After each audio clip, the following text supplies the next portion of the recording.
Right, so last session, you returned from your first mission for the Seekers. Upon returning back to the Seekers' main house, you were inducted into the Seekers organization after being given a brief history and being given a beacon that glows in your hand. It can only be seen by other Seekers and potentially some other magic users. Having rooms being prepared for you, you decided to take in the last night of the ongoing festival of Hornmoot. Some drink was had, some meats were savoured. Rical managed to procure a little slice of dragon meat under the counter from one of the hawkers in the marketplace. And as the evening progressed, you noticed that some of the other Seekers who you were now able to see by the beacons in their hands were darting off and nipping off. Didn't think much of it initially. Until the screaming started. And the crowds around you started to surge away in en masse. When the crowd had cleared, there were 5 figures in dark robes who proclaimed that they were here on behalf of the Master, or their Lord. Battle ensued. A couple of people had neglected to bring their armour with them. Actually, no names. Thinking that everything was fine and dandy. After a bit of a skirmish, the last remaining cultist, as it turned out, pulled back his hood and revealed his mangled, bloody, skinless face. And before you were able to stop him, he screamed the name that you were so desperate to stop him from doing so, shouting Zon Kuthun to the heavens before taking his own life. And as the smoke clears, the proverbial smoke clears, and the blood is cleaned from weapons, the guard finally arrives running around the corner. Generally aghast at the scenes of carnage in front of them. Which is where we will pick up. So, there's a squad of 3 guardsmen. All seem to be human. They've come running around the corner. And are generally seemed quite upset with what's going on. So what the fucking hell's going on here? Where were you? Oh, well, what do you mean?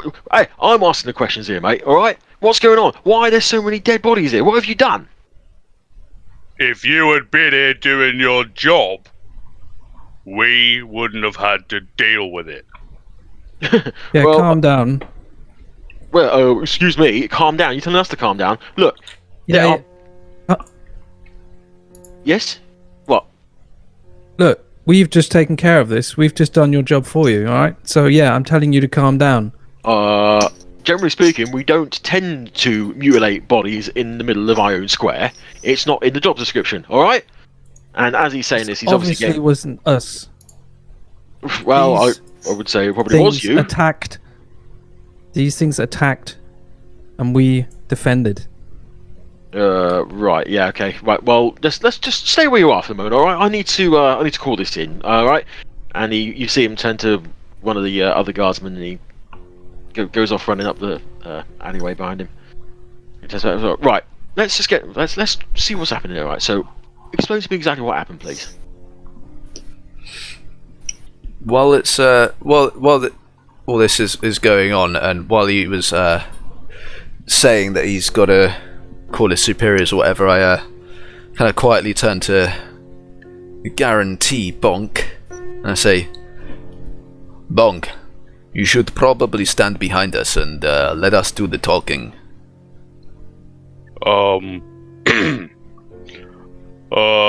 Maybe. Try it might to be a good idea.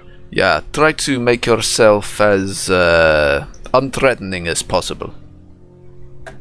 But if they go for you, I'm gonna hit them. Well, if they go for us, restrain yourself. Don't react straight away. let us deal with it. It's fine. As you say, another figure comes running up from the south of where you are. He's quite ornate armor, kind of blonde hair. He's not wearing a helmet. You notice in his hand he's got the beacon showing. As he runs up and goes, "Oh, terribly sorry. Didn't mean to keep you waiting there. Where's the danger?" I gesture to the bodies on the floor. Oh, am I late? I do apologise. I was called up by Jinx down at the safe house. She said that you were requiring assistance. Well, yes. Well, I mean... Assistance no longer required. Sorry, Apparently. is this guy part of the town guard, or is he part of the Seekers? He's got a Seeker's beacon in his hand. Okay. He's also in rather more ornate armor than you would expect to see on a town guard. Yes, I believe Rune did call for help, but I think we've taken care of things for the moment. Having a little trouble with the guards here. I think that we may have been responsible. Ah, yes. I can see why that might be. There are quite a few dead bodies here. However, if you don't need me, then I will need to get up to the Raven Garden. Are you not coming? The Raven Garden? Yes, Raven Garden. That's where we've all been called to. Did you not get the call? We saw some of the Seekers peeling off, but we did not get the call ourselves. We are fairly new. That makes sense, yes. Apparently there's some sort of undead activity up at the Raven Garden, which, as you probably know, shouldn't be possible, but if everything's fine here, I'm good to go. Very well. Okay. What? Sorry, I'm a bit slow. Run that by me one more time. You said... undead? Yes. Like dead things that aren't. Well, as far as I'm aware, the call has gone out that there is undead activity at the Raven Garden. Now, this should not be possible. The Raven Queen's blessing prevents anything rising in her domain, and the Raven Garden is her domain. So, this shouldn't be possible, which is why the Seekers have been called up to find out what's happening. Right. Okay. Go on. We will try and get there as soon as we can. I think we just need to clear things up here with the guards. Well, if you've not been called, I wouldn't go if I were you. I imagine if they're aware that you're having problems here, that's probably why you haven't been called. That makes a lot of sense. Anyway, I must go. And you see him run off, and he's obviously struggling a little bit in his armor, but he disappears off up one of the alleyways. As he departs, the guards look at you and go, "Ah, are you not Seekers?" Yeah, we are. Yes. Right. All right. So, is this a job that you were doing? Yeah. Yeah. To be honest, we were just well, we were just enjoying the festival, but then shit happened, and we kind of stepped up. Yeah. With that, Rical reaches down to one of the cultists, and do they wear a symbol around their neck or anything, or they are upon them? basically. Now that the robes have fallen open, you can see that they are wearing kind of really soiled, horrible black robes of simple kind of fabric. Beneath it, most of their skin is missing. It's mainly just bloody, kind of exposed muscle and sinew, with hooks and chains kind of just haphazardly inserted into the sinews. So what I'll do then is I'll reach down and I'll pull the robe sort of back, almost off him if I can, and show the guard and say, "Look, this is what we were defending against. These are the attackers. We have helped this situation." He kind of comes over to you and looks down. He's obviously not prepared for what he sees. He's just like, oh god. He doesn't quite lose his breakfast. Or lunch in this case, but yeah, you can see him. He goes quite ashen in the face. Could you possibly cover that up again, please? That's. Oof. Do you believe us? Maybe slightly. Oh, well, I believe that you've possibly done us a favour here, but look, all right. the boss will be coming in a minute. All right, we'll sort out with her. All right, With that. you know, she's got a good relationship with the Seekers. I'm sure this won't be a problem. With that, I push the robe back over and try to cover it. Jesus Thank- Christ! Looks thank like you. self-mutilation. That's pretty awful. Oof, right. Well, if you just wait here, right? I'll go and have a look. Well, See if she's on her way. Just if you could like just don't move anything, but see if you can cover up a little bit. It's oh god, is that a head floating in the fountain? We will Maybe. we will do our best to make things a little less grotesque. I would appreciate that. That's just give me a minute, all right? Just gonna go over to some of the tables and kind of grab a few tablecloths and start putting them over the bodies. they are all clearly dead at this point. Yeah. Oh yeah, yes. Yeah. Okay. Yeah, I mean, one of them had his head cleaved in two. Yeah. One had his head cut off and flung into the fountain. One committed harakiri by pulling the chain out through his eye socket. One was turned to ash. Yep. And One is also missing a leg.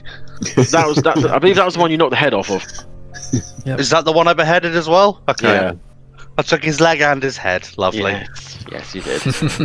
We're very It might have been helpful to have one of these guys alive, but I don't know how helpful they would have been. But I mean, if it's something we're investigating, guys, once we spoke to these guards, we squared things away, there might be something we could do to talk to one of them if there's any resemblance of a head left of any kind. I've kind of had a thought about that. Perhaps we shouldn't. If they utter that name in front of anyone else, and then the name is further out there. well, Yeah. I think if we do it, we should do it in private. I just think if we could find out where this group has their they must have some sort of base or headquarters or meeting point at the least. Very well, but I think we shouldn't push our luck. If we can just get the location. Wait. How are we gonna? Is this a spell, or how do you want to speak to? I have a spell, Speak with Dead, so we can potentially speak to them. I have a number of questions we can ask, and then once we've asked those questions, the spell will end. The creature will go back to being Do you need as it is now. a whole body or just a head? So it would be a corpse with a mouth. Must be a how.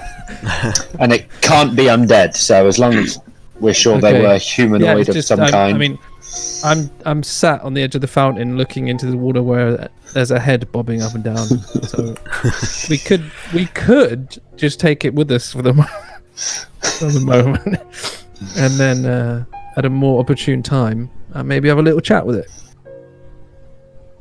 I'm sure no one's sorry, gonna- did I hear that right? You want to take a head with us? Yeah, but not for my own pleasure, purely as a means of investigation. It's not the sort of thing I'm into, really. That's not something I ever need to know about. Is this? Are we stepping over your moral boundaries here, Bonk? I mean, No, I just don't need to know about what you're gonna do with that head. tell you what, I've got that helmet in my. Actually, I wouldn't have it with me, but I do have a. I have a helmet. I could put it in the helmet. You want to put I- a head in a helmet? Yeah, just to keep it safe. There's no safer place for a head to be than in a helmet. All right, for the moment, I'm just going to take it and wrap it up in a piece of tablecloth. I'm just and imagining Bonk now, like, playing golf with his warhammer and the fucking head and the helmet. Clang! What the fuck? Croquet. Yeah, can I just Down wrap the the head street. off, up in a little bag, and Rune, give me a intelligence check. Intelligence check. Mhm. Okie dokie. Where is the... Boop, boop, boop. Oh, okay. Yes, so it springs to mind that maybe the best place to keep a head might be in a hat. No. Oh, yeah. Okay. That is a good point.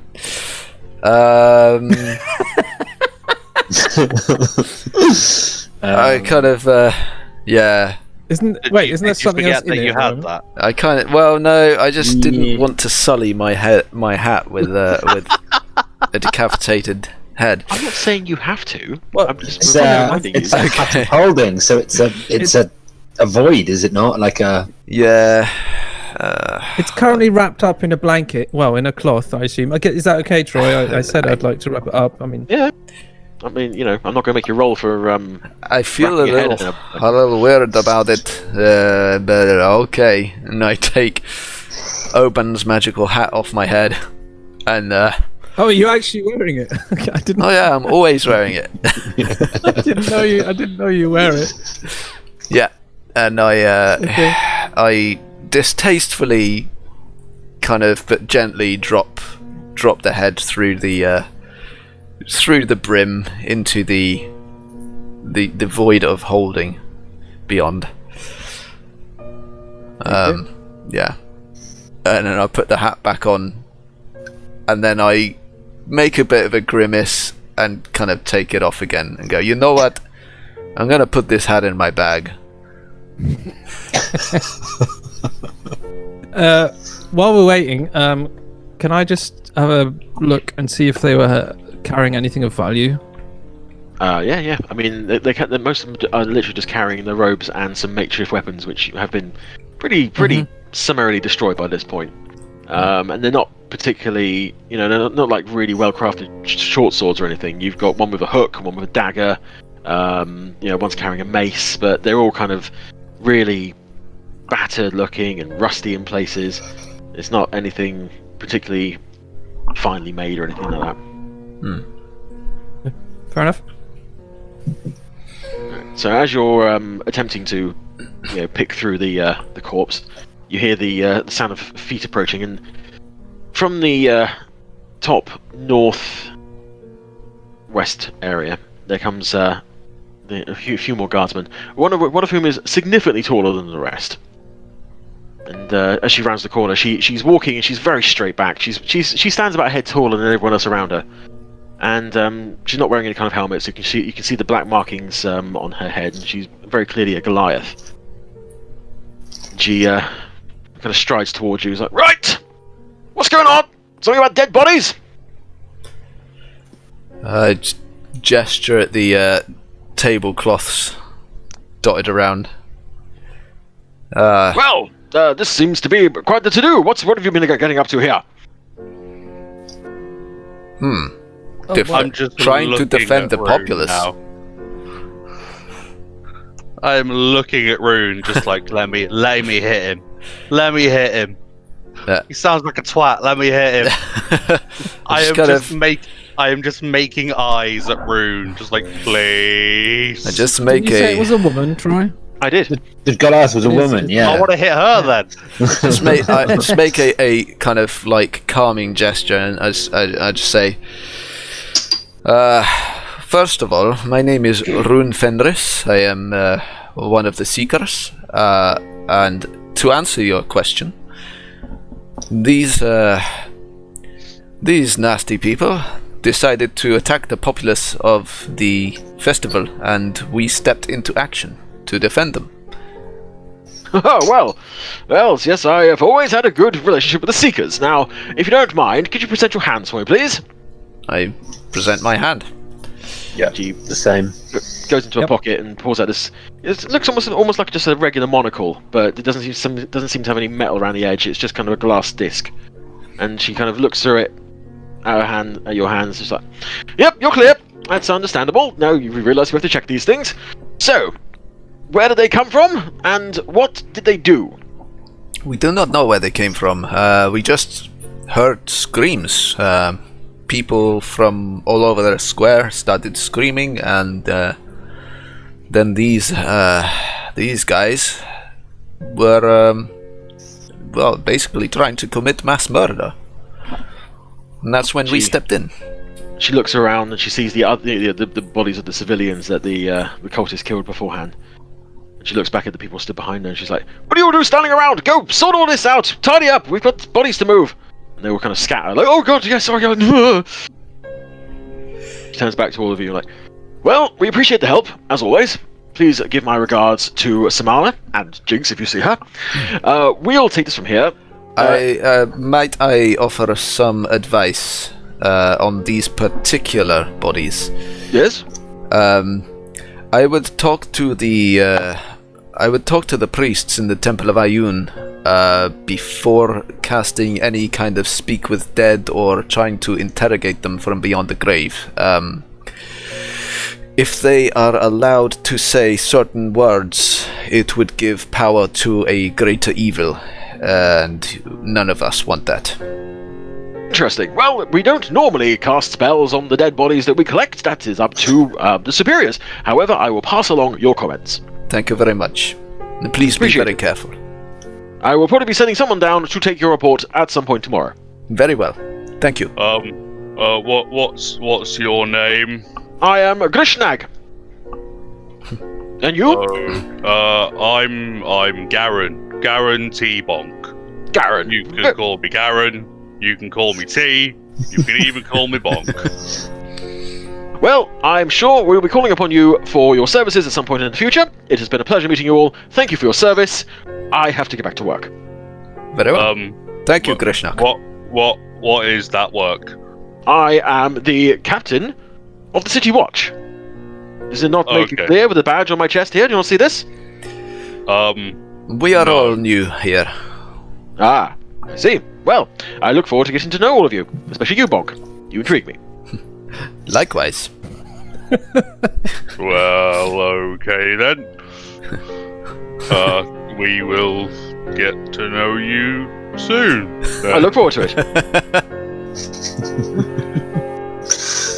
Okay. Bye. Rical turns to Bonk and says, "Do you still want to hit her now?" I'm not sure.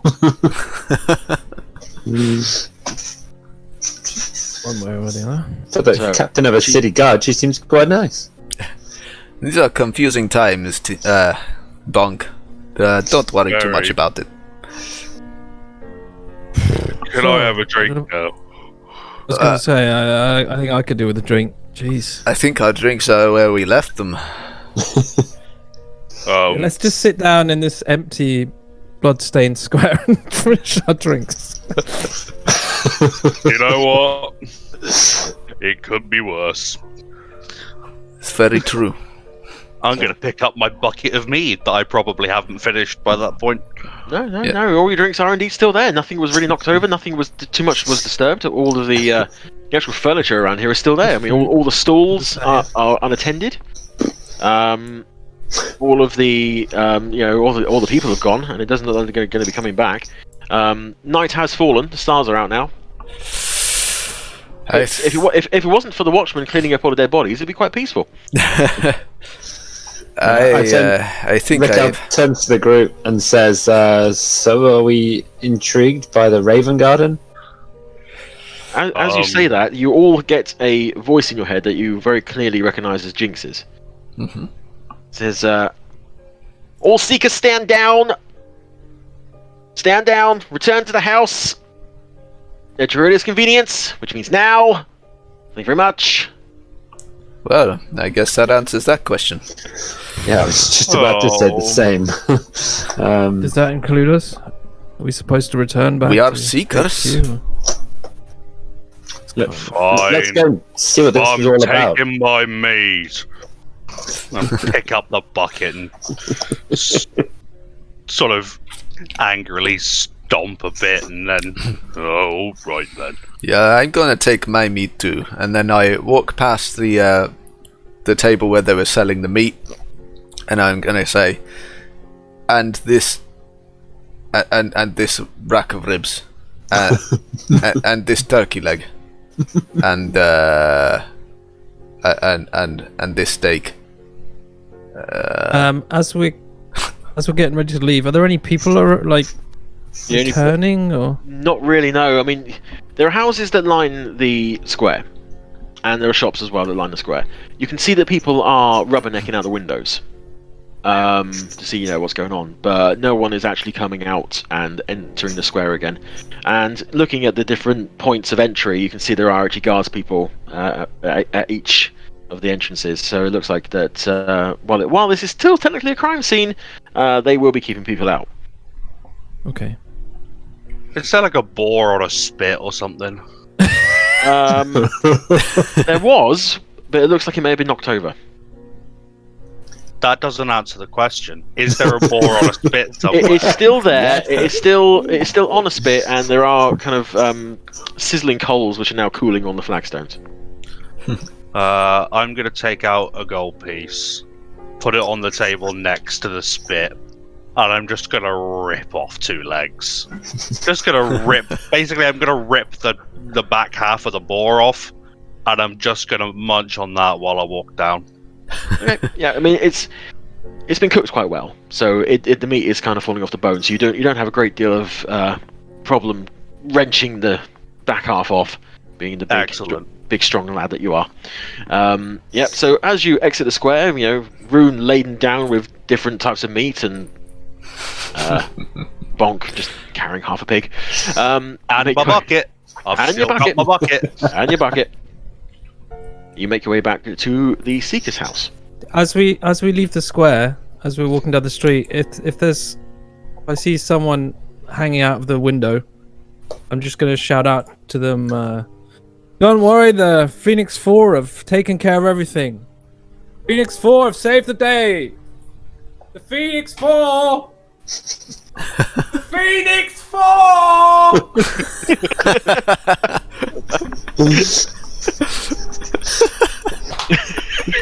That's a good effect. I like Amazing. Yeah. The question is, how angry is your wife going to be now? She's alright. I think some. I love the volume and the confidence, and then yeah, she's alright. I think some advertisement for our group is more important. Be sure to mention that. Yeah, so you shout this out, and the streets are quite quiet now because people are generally staying indoors. They're quite used to. Well, let's say they're used to. They're aware sometimes that it's best to stay indoors if something has just gone down, because it might be something that's escaped from the wizard's tower, and it's best not to draw attention to yourself in such circumstances. Wow. And yeah, that implies that happens way more often than is acceptable. Yeah. So, but yeah, people kind of glance at each other across the streets as you shout this, and like, Phoenix? What for? Phoenix? What's a Phoenix? So yeah, as you make your way back down to the Seeker's house, as you get down into the Two Pearls area, you can see now that there are a few more armoured figures making their way along the streets, all of you converging on the same spot. Some of them are coming up behind you, some of them are making their way across the river, some of them walking across the water, which is quite impressive. All of you converging upon the same spot. And as you get there, the half-orc on the front door is just leaning up against the wall as he was before, just like, evening, yep, alright, yep. Right. Oh yeah. No, I ain't got your money. Sorry. No, you have to come back another time. Yeah, you all file into the hall where you've previously been conversing with Jinx, who's currently absent from her desk. You can see the people are kind of milling around in the great hall area with the black and white flagstones on the ground. all of the trophies on the wall looking down. You just kind of join the mingling assortment, and there's a lot of different types of people here. Possibly the more exotic people than you've seen before in your travels. These people are very clearly, in the business of hunting down things and potentially killing them. The people there with giant swords, giant axes, some who are very clearly unarmed, and they seem to be quite light on their feet and just they don't seem to be standing still. They're always slightly moving and twitching. You can see a few wizards, different coloured robes, some of them with familiars, some of them with animals just standing by them. It's quite the assortment motley crew of people. How many roughly? There's probably about 20 here. Okay. Plus us. Plus yourselves, yeah. Yep. And after a little while, put more people filing in behind you. The two doors open that you went through previously, only earlier on this afternoon. In fact, it seems quite a while ago now. And the doors are flung open, and Samala steps forward. She seems to have changed since you saw her previously. The blue robe that she was wearing previously has been replaced by a black one. It's got the air of kind of a official ceremony feel to it. It's quite ornate, not something you'd probably wear during the day. And it's got kind of silver trimming and silver filigree all over it. It offsets really well with her white scales. She steps forward and the door opens. As soon as the door is open, everyone goes silent immediately. It's always so pleasing to see a gathering of this type, though of course I wish it was in better circumstances. So, as you are all aware, there was an incursion in the Raven Garden, which should not be possible.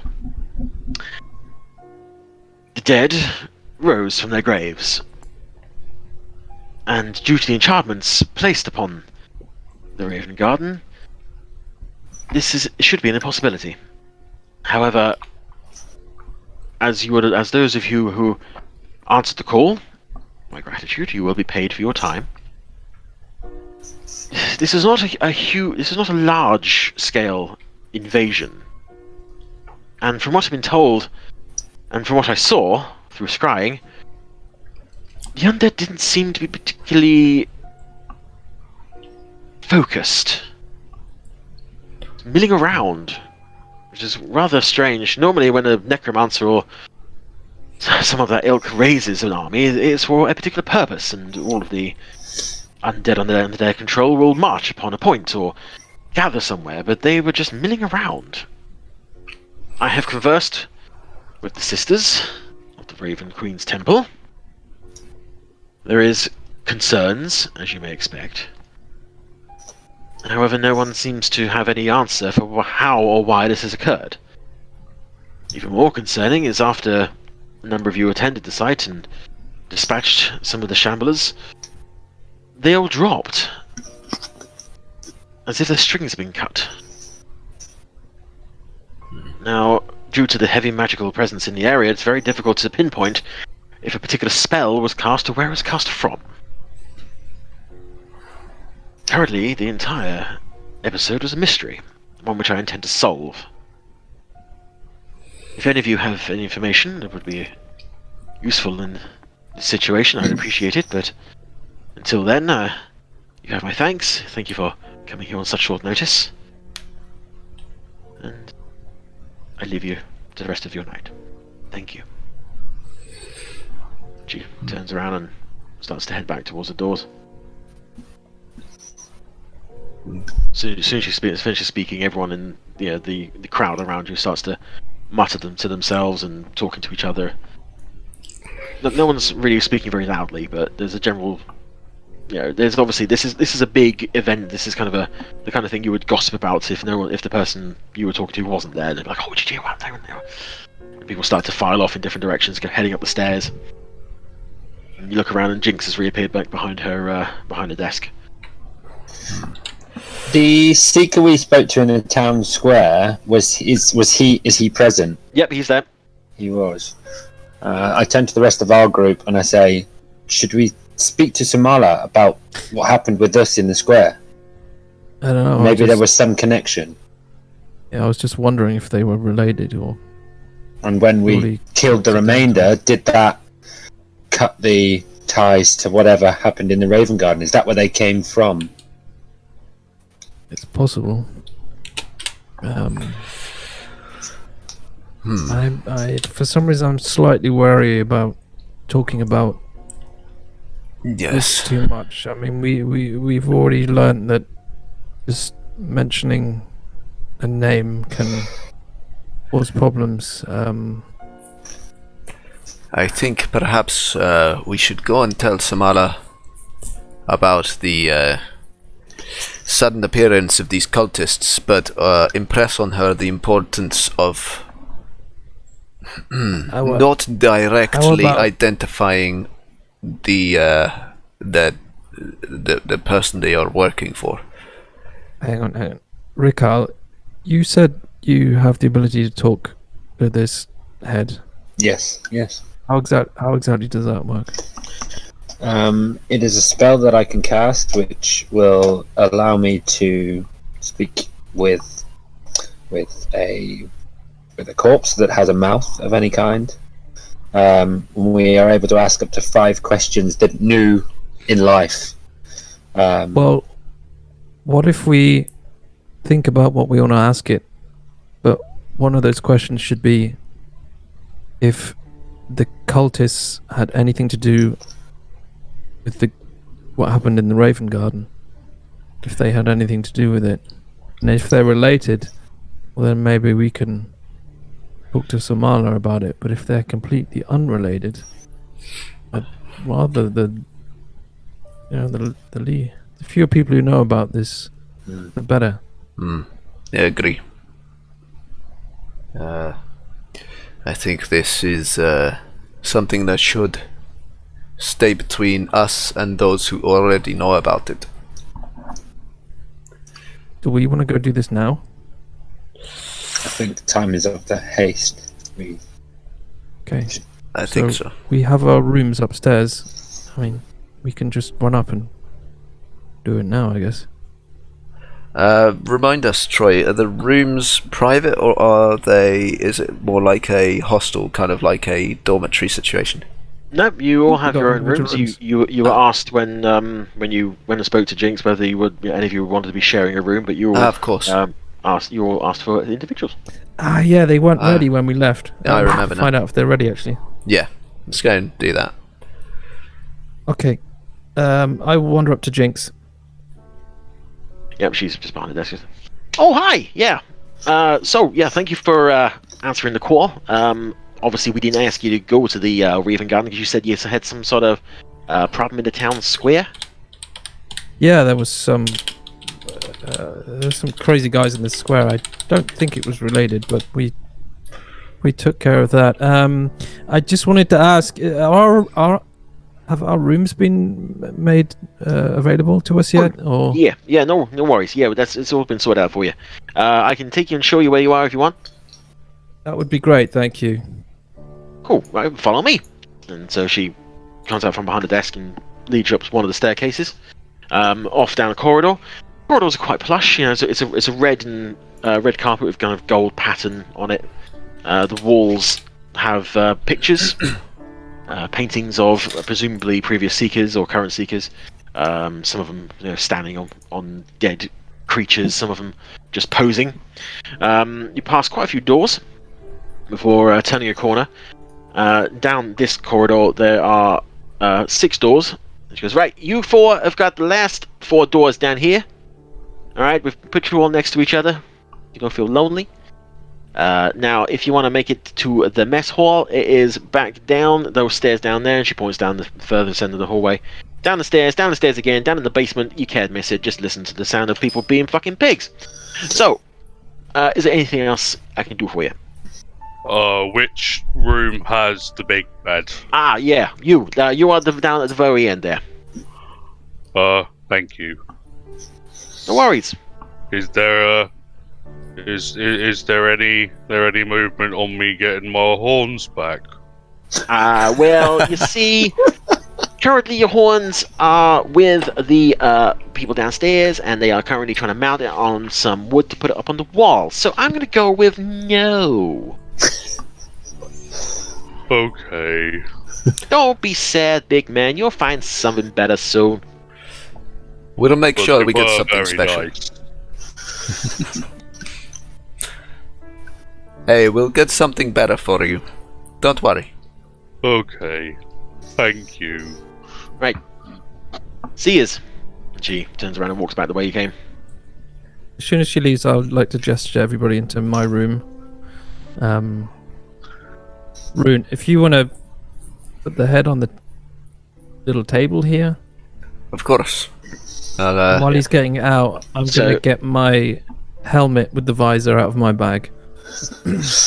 Just before joining into Gray's room, I just go to the room that I've been allocated, and I take out there a few things from my pack that I will require, and then rejoin. It's a few minutes of sticking your heads indoors to see whether your stuff is in there or not. Yeah. Obviously, Bonk's room is reasonably obvious because he has a very, very large bed. The other, in one room you find your armor. Sorry. In one room you find your armor, Rical, and in another you find yours, Gray. So you all kind of like swap around. Say no, over this way, over there. No, I think I got this one. No, this. Oh, no, whatever. Never mind. Yeah, so the room is quite nicely appointed. You've got double beds. It's nothing hugely lavish, but considering that you've been on the road for quite a while, it is very inviting. There is a wash basin which actually has plumbing attached to it, which is very, very unique for you. There is a full-length mirror in each room, a closet, and a table with chairs around. Okay. Nice. I will sit on the floor.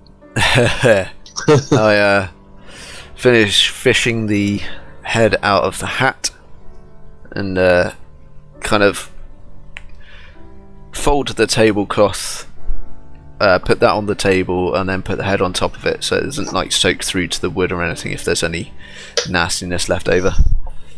And then I'll put the helmet over the top of it to cover it completely for the moment. I also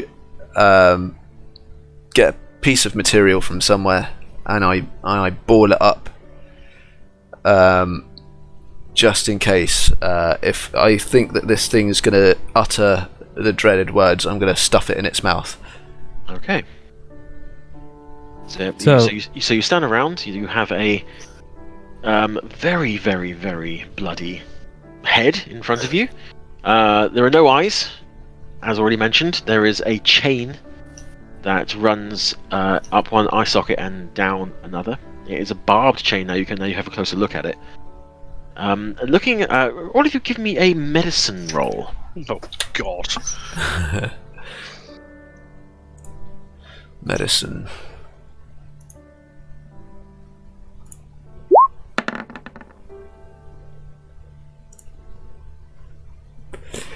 I'm not rolling too well tonight. Okay. Yeah, so Rical, you're looking at it. Yeah, I mean, this has no skin on it. It is essentially a bloody skull almost, with bits of muscle still attached.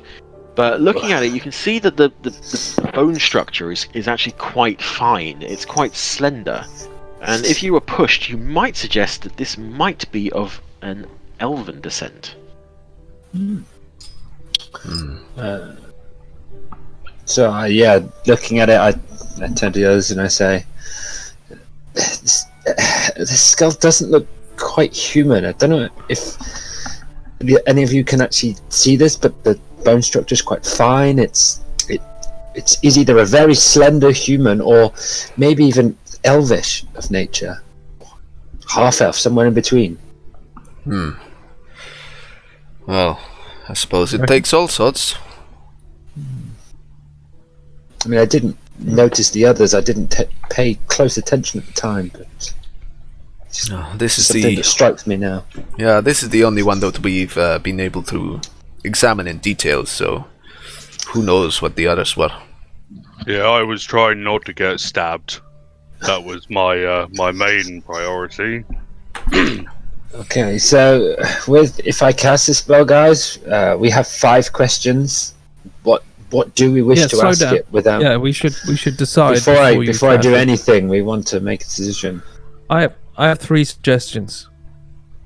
First suggestion: did you have any, or did your group have anything to do with the dead raising in the Raven Garden?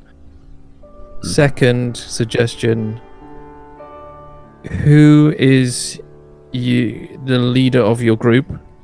My third suggestion would be, where is the headquarters or I don't Base know of what we call it. operations. Yeah, where would we find where would we find the rest of your group? I just want to know why they were here. Why did they come here to Oh, I think we know. kill and maim and... Well, that is to Well- give their god more power. They want to get the name of their god out into the world again, so that it can be uttered by people who do not know better. So from having cast the spell once before I met any of you, the answers it will give to us will be brief. They may be cryptic or quite repetitive, but they are under no compulsion whatsoever to tell the truth. They may be deceitful. So we cannot take everything as gospel. The questions we ask may not be the truth, but it Okay. can only tell us what it has known in life. Nothing. So Nothing else. we have some questions. Maybe leave room for follow-up questions. So do we have perhaps 3 questions we want to ask, and then two spaces for follow-up questions? And we said we are asking who is the leader of their organization, or who do they work for? Is that running into dangerous ground with what we know already? That is a I good did- thought. I was thinking that Yeah, also. I don't know how to phrase that though. To avoid that answer. I think, Rical, you make a good point. I don't think that's even really relevant at this stage. I think if we can find their base of operations, then answers will be in abundance there. So maybe if we ask, why have you come here? Did your group have any connection to raising of the dead in the Raven Garden? And where is your base of operation? I think those are the most I think that pertinent. leaves us 2 as a follow-up question if necessary. Yes. Yeah, but we don't want to be stuck there without any questions.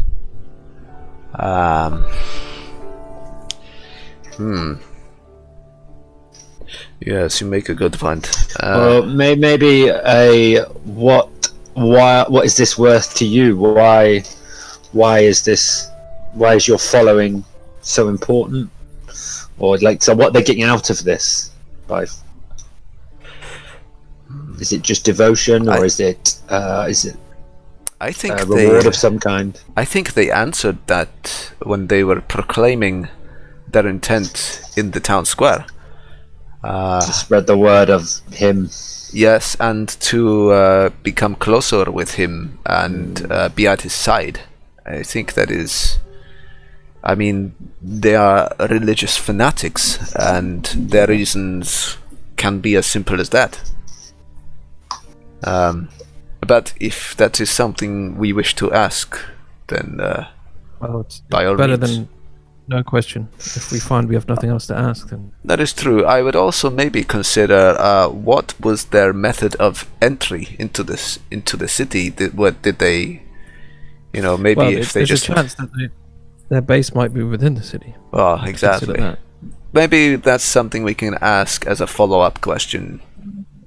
In that Okay. case, If their base is close, we can go there and we can kill them. yeah, exactly. Or at least we can tell the seekers. And we could all go there and kill them. Exactly. There's no harm in having reinforcements.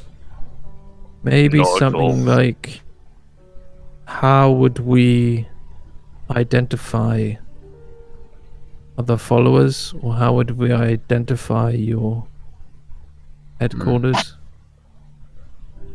Yes. Maybe we ask the 3 questions and then we can decide Okay. between us which of the follow-ups we want to use. Ooh, okay, we ready for this? So they're just going over again the 3: connection to the Raven Garden, base of operation, and I didn't get it down. Well, I said who's your leader, but that could be. I think that is treading on. I think how would we identify other followers is not a bad question. I think so. Okay, we'll go with that. You ready? Then Okay. I will reach out and I will slide. I'll pull up the visor of the helmet to reveal, the face. And Rune positions his hands in front of the face, one to grab the jaw and one to stuff the material in, just in case that's needed.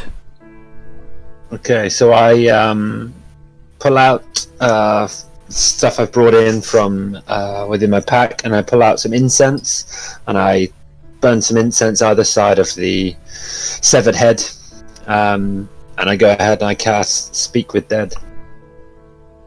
So as you cast a spell, the skull obviously has no eyes to open, but the muscles around the jaw and around the temple, suddenly you can see them twitching and moving. And the mouth opens. It's like,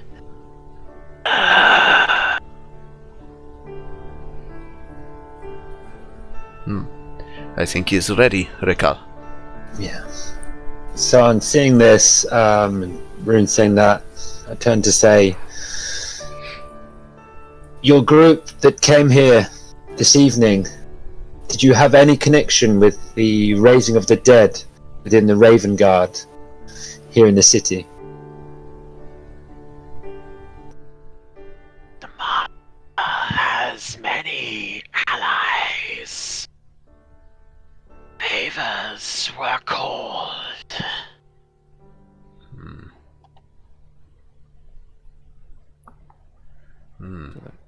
Okay, I guess that was. that's an answer I can So work that was with. Nudge Rick out. Next question.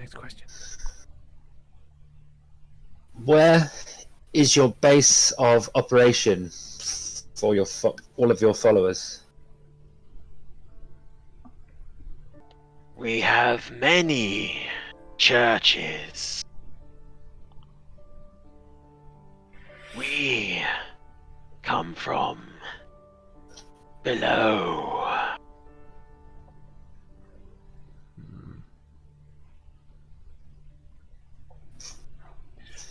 Turn to the others and say, maybe we can follow-up question about whether that is in the city?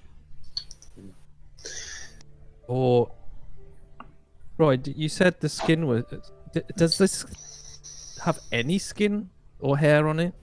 It is a flayed head. No skin, Okay. no hair, no.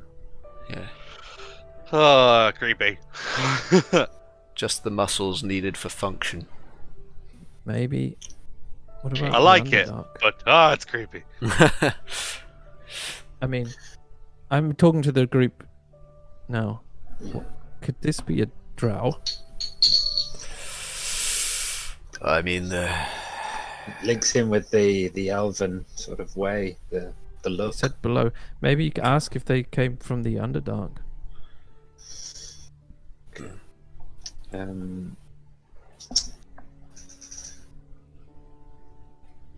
By underneath, do you mean the Underdark? Way below.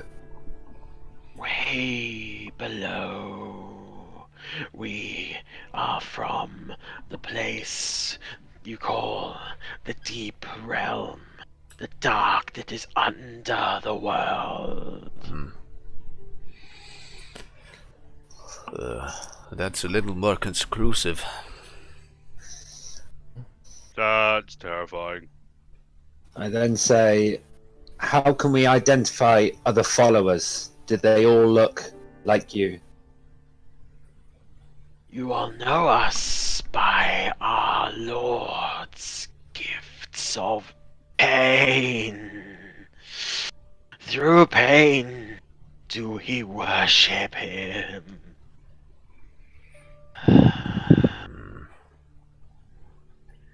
How many questions was that? That was 4. 4. We need to ask whether they have a base within the city. Yeah, I think that's... I think trying to narrow it down is a good idea at this point. Last question then. Do you have a base of operation here within the city? Reside without the walls of your dwelling. And then, with saying that, the muscles go lax, and any vibrance of life that was in the skull, it leaves now. It is just a severed head once again. Slowly close the visor. What was the last thing you said there, Troy? We What was the reside. last answer? We reside without the walls of your dwelling. So from everywhere.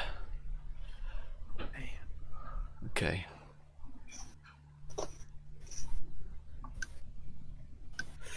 Well, we know. Well, from what it sounds like, what happened in the Raven Garden was the distraction. He said about pulling favors or something. That's what I thought. Favors were called. It certainly seemed that way. Perhaps another god is involved in the resurgence of this one. It would seem. When the Phoenix spoke to me, she mentioned a number of names. That they could be working together. It is. It's not unheard of for the for different gods to forge alliances, as tenuous as some of them may seem. They work together towards a common goal sometimes. All of you give me religion checks, please. Religion. Old religious grey. This stuff.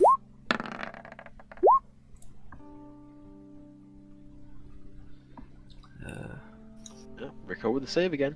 Man, what is Thank wrong you, with my Rical. rolls tonight? Oh, I'm not doing any better, don't worry.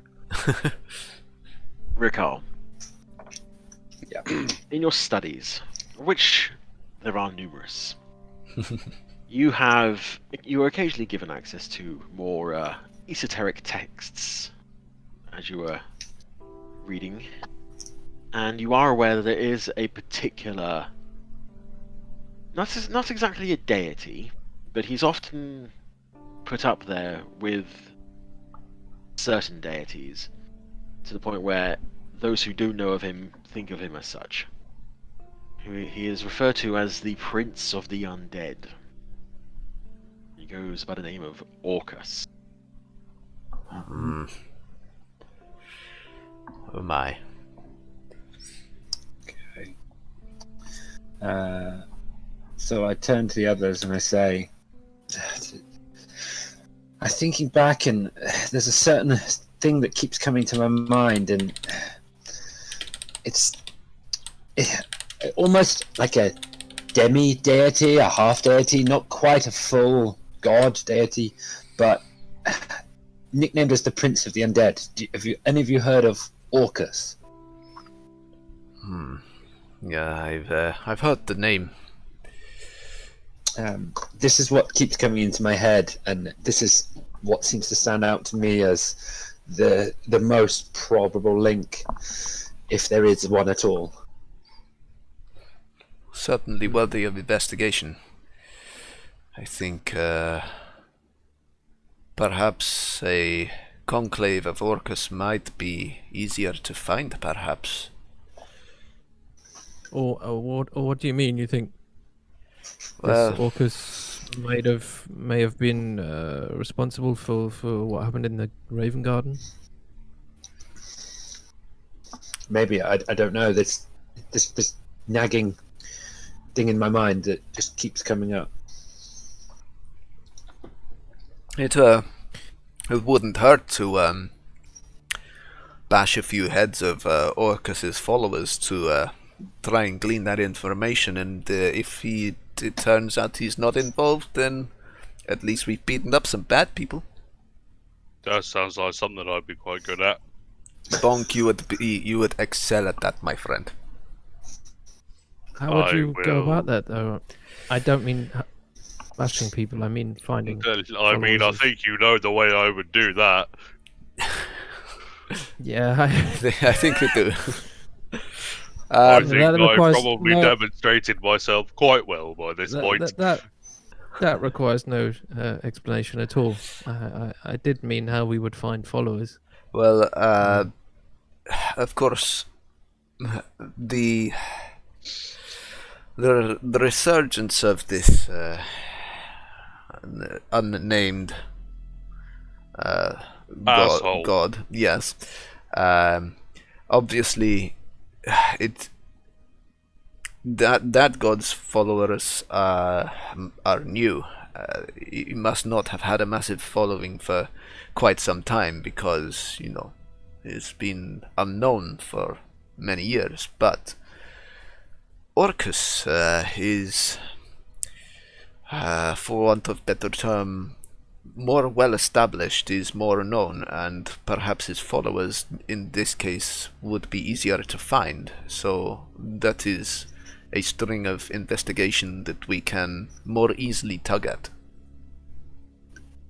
Yeah, well, I wouldn't even know where to start.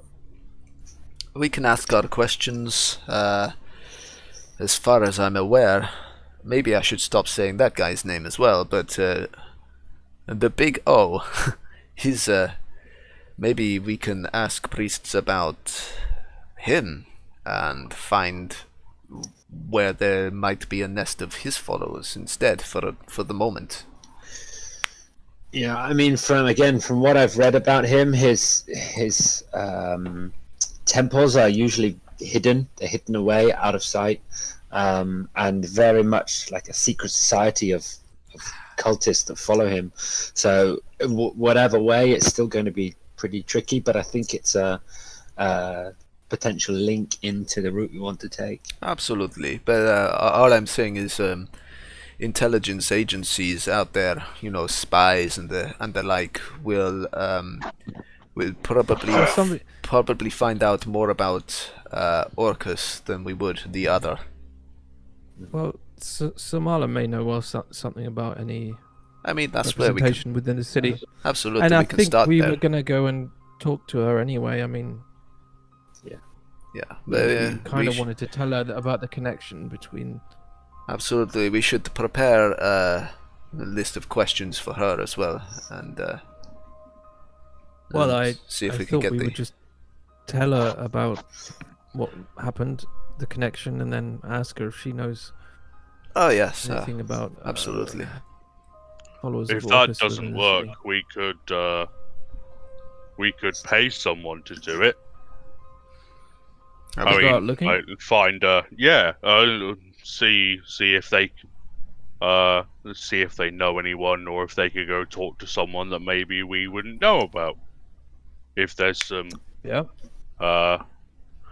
unsavory people in the city, if you get my drift. oh yes. Yeah. Every city has a thieves guild, and it is these people that tend to know the shadier things. Yeah. There was one dwarf. He always seemed to know everything. But he would never tell anyone where he got the information. So I punched him until he told me. That is certainly one way of doing it. It did work. I never saw him again, though, so I think I might have scared him off. It's a shame, really. What a surprise. It was. It was very surprising. I thought he was quite nice after he told me what I wanted to know. So I think I'm feeling pretty beaten up. I think perhaps we take some rest and then go and see Boss Lady in the morning. Yeah, I mean, I'm all right with that. I've got half a pig, so I might stay up for a little while longer. Very well. Unless we want to go now and offload the information, and then in the morning carry on with our business. Maybe we should do it in the morning, because you guys weren't wearing your armor, so that did that fight hurt? Did they get you, or? I mean, I was wearing mine and it hurt me. Yeah. That's true, actually. I think you took more. You took more damage than any of us. Well, you know. I saw you were a little beat up, so I thought you weren't wearing your armor. Oh, so you are. I haven't got any armor on, but they didn't seem to do much to me. Hey, imagine if these two had taken the beating that I took without their armor on. Yeah, that wouldn't have gone well. No, I mean, that's why I stepped in front. Thank you, Rune. Thank you. Hey, it's no problem, anytime, man. Just remind me in Troy. the future, don't step out without the armor, no matter what. Why do you think I never take mine off? I was going to say, I'm tomorrow, usually the same. keep it on. Anyway, I'm pretty fucked, so I will bid you all a good evening. Troy, Alright. what side of the building is my bedroom? You are facing out over the river. You can see Okay. the Isle of Nox from where you are. I pick up the helmet with the head in and say, "Do we need this anymore?" No. There's nothing we Okay. can do with it now. I'm just gonna open the window and chuck it. Give me a strength check. Oh god. Yes, because you're yeeting it out the window. It's not like Jesus Christ! You are You're gonna not- hit someone. You're not gonna get the river. Land on the pavement outside. Yeah. So It's essentially, still in the helmet. so this isn't like the canals of Venice where you lean out the window and you're looking directly down into the river, or the canal, should I say? You know, you look out the window and there's some rather nice shrubbery around the edge of the building, and then there's a path, and then there's it's like being along the quay essentially. So you have flagstones where you can walk, a couple of people abreast, and then you have the drop off down into the water. So as you open the window and nonchalantly throw the helmeted head out the window, Wait, you hear in it. the helmet? Yeah, you in left the it. helmet. You hear a whistling sound followed by a clank clank clank clank clank clank clank clank clank clank clank. I look out. Has it gone in the water, or is it laid? Is it still on the sidewalk? It's on the path.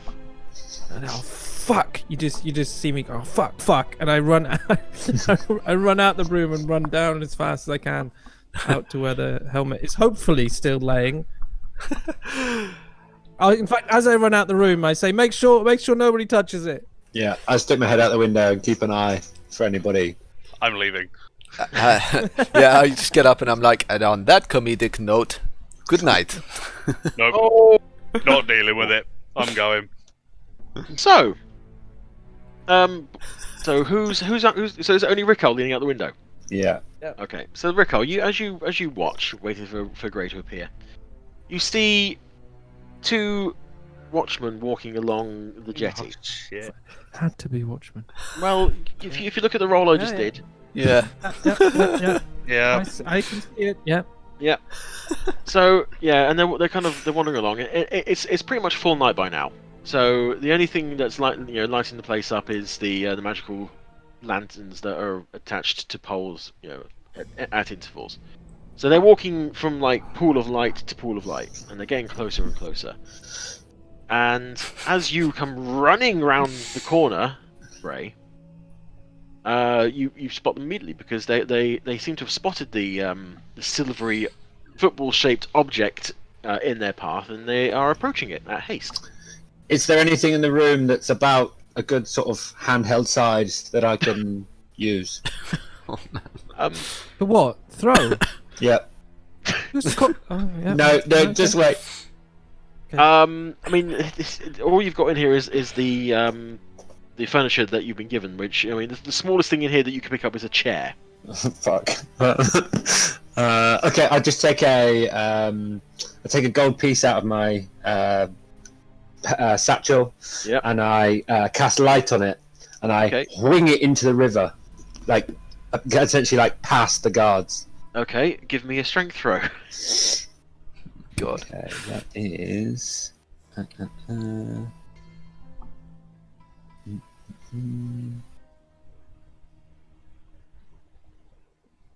12. Okay.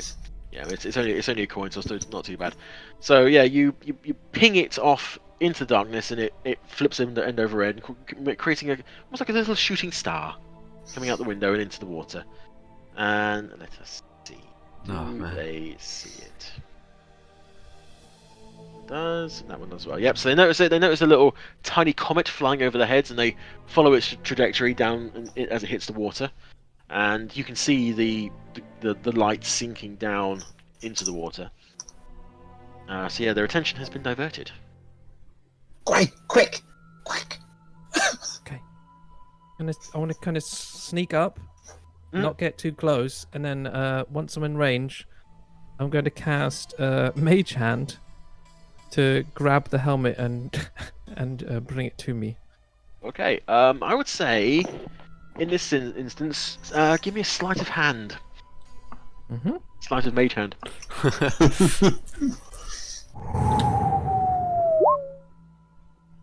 Okay. So yeah, their attention has been diverted, and you are able to stick to the shadows, and casting mage hand, it kind of plucks it up quietly, ping, off the ground, and brings it into the shadows with you.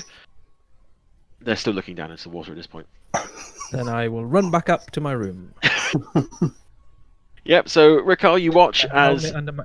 you watch as the helmet lifts up into the air by itself and disappears off into the shadows.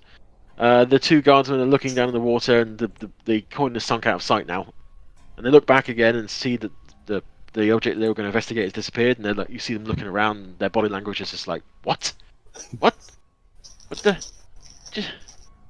And they're not talking very loudly, but you see them like nudging each other, and you can see that they're having an animated conversation.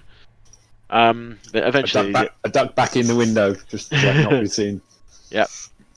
Okay. So yeah. So Gray, you're carrying a head and a helmet. Yeah. Well, to everyone else, it just looks like a helmet. Okay. Yep, you're carrying a helmet. All right. So you walk back into the building. It's not Jinx on the desk now. It's somebody else. Somebody you haven't seen before. It seems to be a human male. Oh, okay. Yep. Much younger actually. He's almost teenagery, and he watched you run out incredibly fast, and then he's like looking over at the door, and you come back around again with a helmet. He's like, "All right, you forget something." Yeah, I forgot my helmet outside. I just went out to get it. Don't want it to get nicked or anything, do I? You left your helmet outside? Yep, I've left it outside while we were waiting to come in. Just put it down, forgot to pick it up again. Give me a deception check.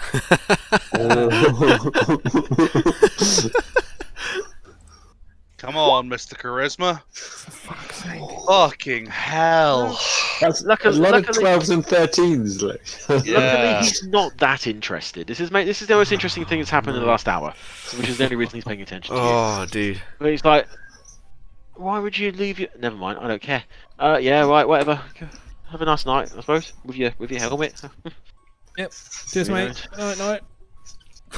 Alright. Cheers, mate. Yeah, not. Alright. I'll run back up to my room and shut the door behind me and just fuck. What am I going to do with this now? And I just put it down on the table. Yeah, as Gray has just entered the door, I've just gone back into my room and I just give him a nod like, alright, buddy. Well done. I guess I'll just Fantastic. have to leave it to the morning. There you go, Gray. You're now in possession of one flayed head. Please put that Again. in your inventory. Again. It's yours now forever.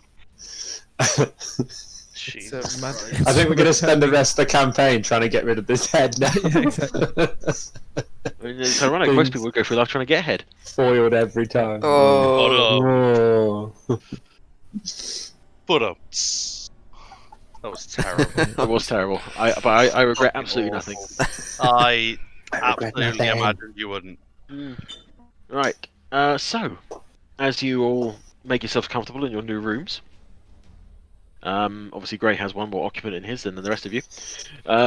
You bed down, relishing in the fact that you are in a what appears to be an actual feather mattress. Before Rune goes to sleep, he's obviously going to do his nightly playful training with Nadia. Hmm?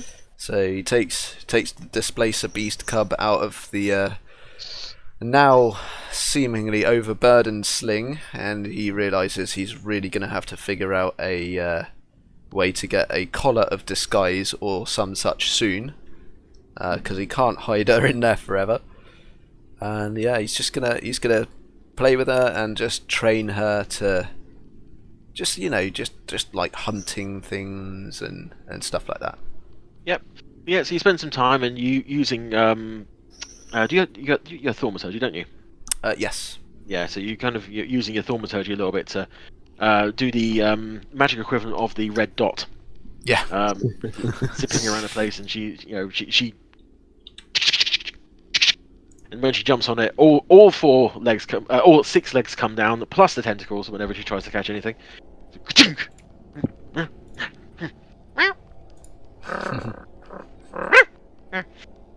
Yeah, so she's very comfortable with you now. She's you are her you pack bonded essentially.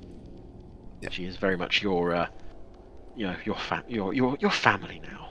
Yes. Yeah. I was just looking at my list. I don't have thaumaturgy. Do you not? No. Huh. But I can use dancing lights and stuff like that. Yeah. Instead. So anyone walking past over the other side on the Isle of Nox will see like lots of flashing lights going off in your room, but that's not necessarily that weird for the Seekers. Yeah. Yep. So you're all bed down after whatever evening ablutions you have to partake in, slipping off into sleep. And despite the comfort that you now find yourselves in, your dreams are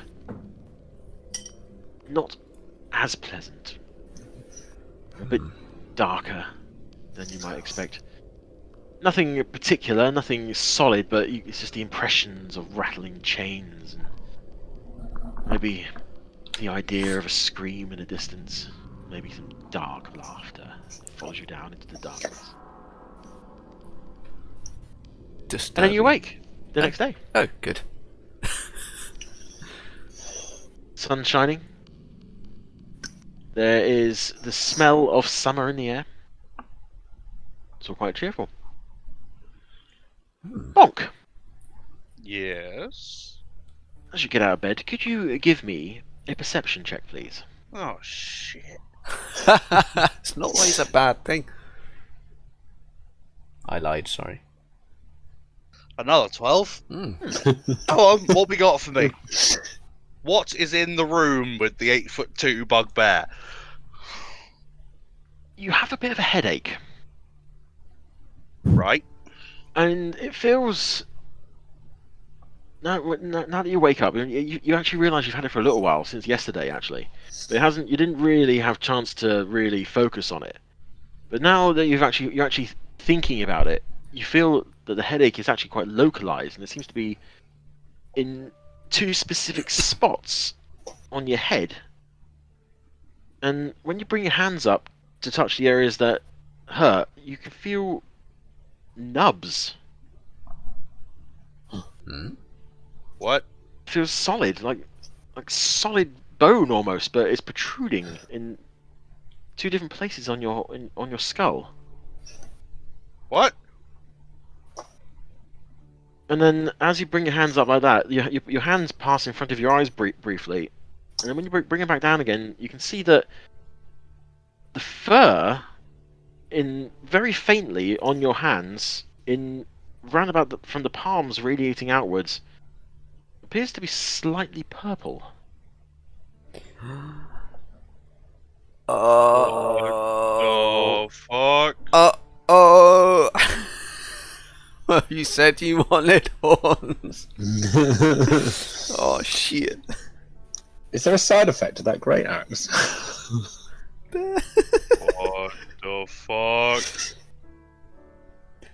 Well. Or do you just, if you say you want something enough, it'll happen? I'm just looking at my hands, like feeling the nubs, like. Where are these nubs? Up inside. Well, obviously he's got hair everywhere, but for humans it'll be up in the hairline. And they in are the hairline, like at the front. well, I mean, let's like say, put your fingers where your eyebrows are, move up, until you get to almost like the top of the curve of your skull. Yeah. In the crown area. Yeah. Okay. Oh my.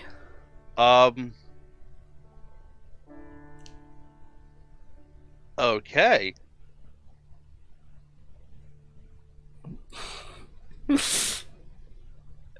Oh. Well.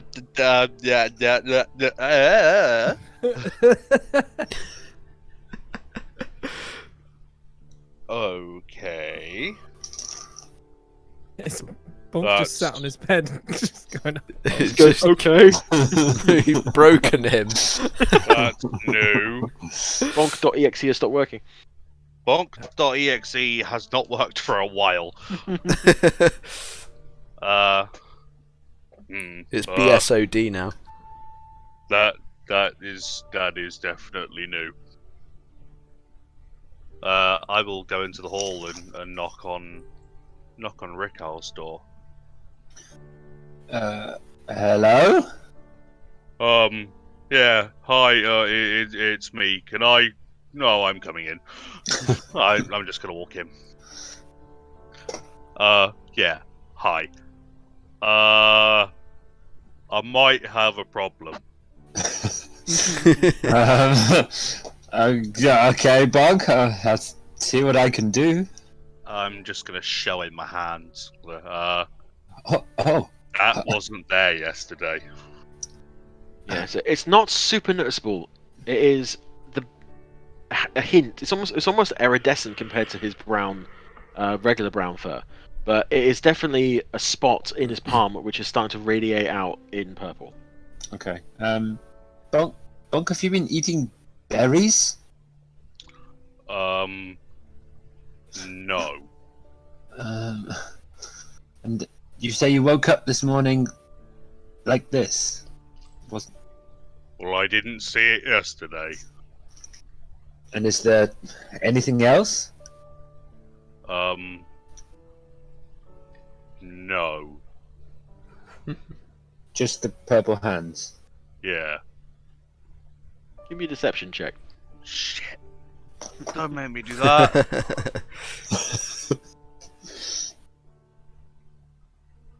Natural 20! Oh my god.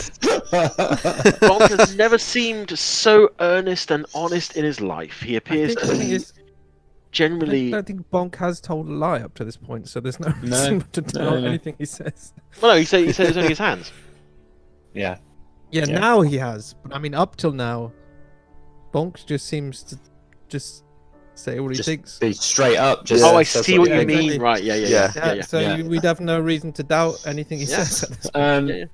Yeah. Okay, so I go over to my sink basin and I take just like a rag cloth, wet it down, and I come back and I just try and rub his hand, see if it's an ink or a dye of some kind, see if I can remove anything from his hand. He now has wet purple fur.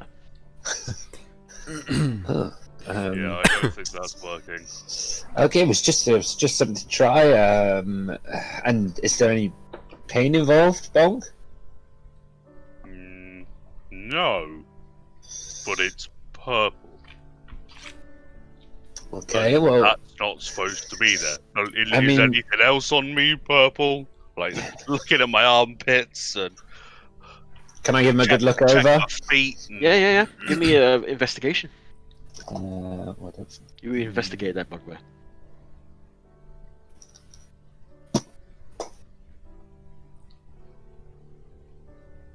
Yep. So you give him a good going over. You use your kind of your medical practice in this instance. You put on the business mode and you go all over him. You're looking everywhere. Now, Bonk, are you going to stop him when he gets to your head? Well, I'm stood up, so he can't reach my head.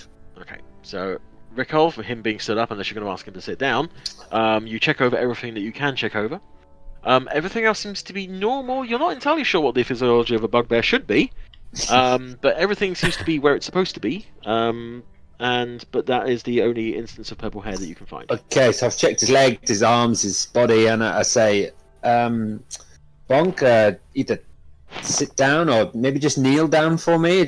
Let me just check your back, your head. Let me just check all over. Just see if there's any more anywhere. I'll take off the shirt and just go. Oh, there you go. Okay, and your head, Bonk. No, that's fine. No, it's I haven't got much on my head, so it's okay. Can I make an insight check? Yes. Well, I haven't got much hair on my head. You can see that. It's not particularly hairy. Yeah. 26. He definitely appears to be trying to he's definitely avoiding the subject. There's something fishy.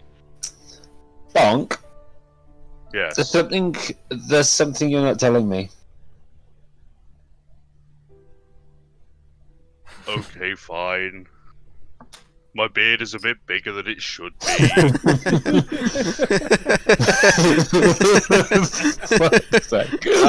Right, so yeah, give me another deception against his insight. I can't. I physically cannot. Might get another natural 20.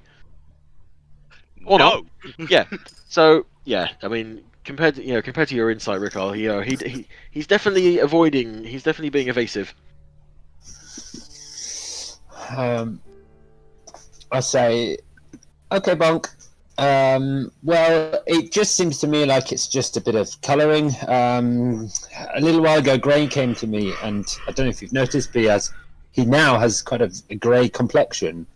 His skin is quite grey. I thought he was He lives always up- like that. He lives up to his no. He hasn't always been that way, Bonk.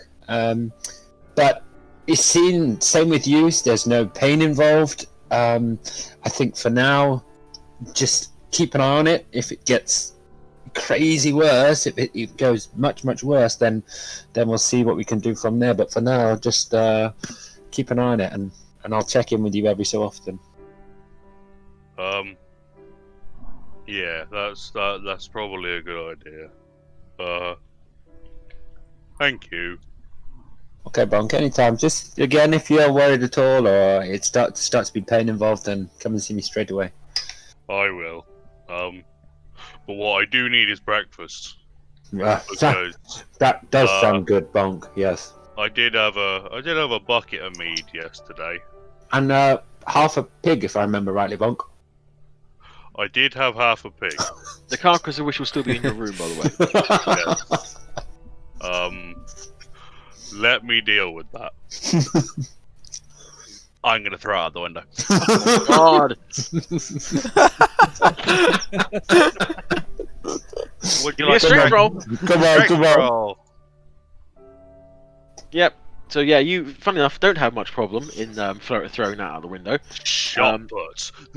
So anyone watching will, who may have been out for a nice little morning stroll across the river, or maybe on the other side of the river, on the Isle of Nox, we'll see a window open, and then the bones of the rear end of a pig fly through the air, glistening gently in the morning light, before arcing down into the water with a splash, before bobbing up against the surface and just gently drifting off around the curve. That'll do. Shut the window. Right. Breakfast. Oi, you two! Knock on the doors of Yeah. Rical and Rune and Grey. Yep. I'm getting breakfast. Who's coming? Yeah. I'll get up. Are we gonna speak to oh god, Somalia, what was her name? Samala. Samala. Samala. Are we gonna Somalia. speak to her first? Maybe we let after Bonk breakfast. crack on and eat. And I'm gonna get some food first. And then we. All right. Let's get something to eat and then we'll speak to her. Oh, did they mention? Do they have cleaning service here? You asked. We didn't ask, did we? I'm just worried. So, I'll make sure. I'll put the the head is on the desk with the helmet down. If anyone sees it, it'll just look like a helmet. I hope they don't pick it up and move it. Yeah, I hope they don't pick it up and move it, but I don't remember them mentioning cleaning service, so this isn't a hotel. Rico, you coming? Yes, Bonk, let's go. Yeah. Food time. As I walk behind Bonk, I just pause for a few seconds and let Bonk just walk away from me. I stick my head into Grey's room and I say, there's a few things I've understood about Bonk this morning. He came to see me. Yep. It's got a slight purple tinge to his hands and something... What? Purple hair on the palms of his hand? His fur is going slightly purple. As I'm walking past these two talking at the room door, I'm stuffing some cold turkey in my mouth from last night, and like through the food in my mouth, I just walk past and I just go, "Enchanted axe," and like walk past. What was that? How much of that dragon meat did Bonk eat yesterday? I think the majority. Maybe it had something to do with that. He also- Turn around 5 feet past the door. I turn around, I clear my throat, swallow my food, and go, "Enchanted axe," and then carry on walking. There's a possibility. Do you remember the colour of that minotaur? That was very purple. Yeah. We'll keep an eye on him, I True. think. Yeah, let's. Also, he didn't want me to check his head.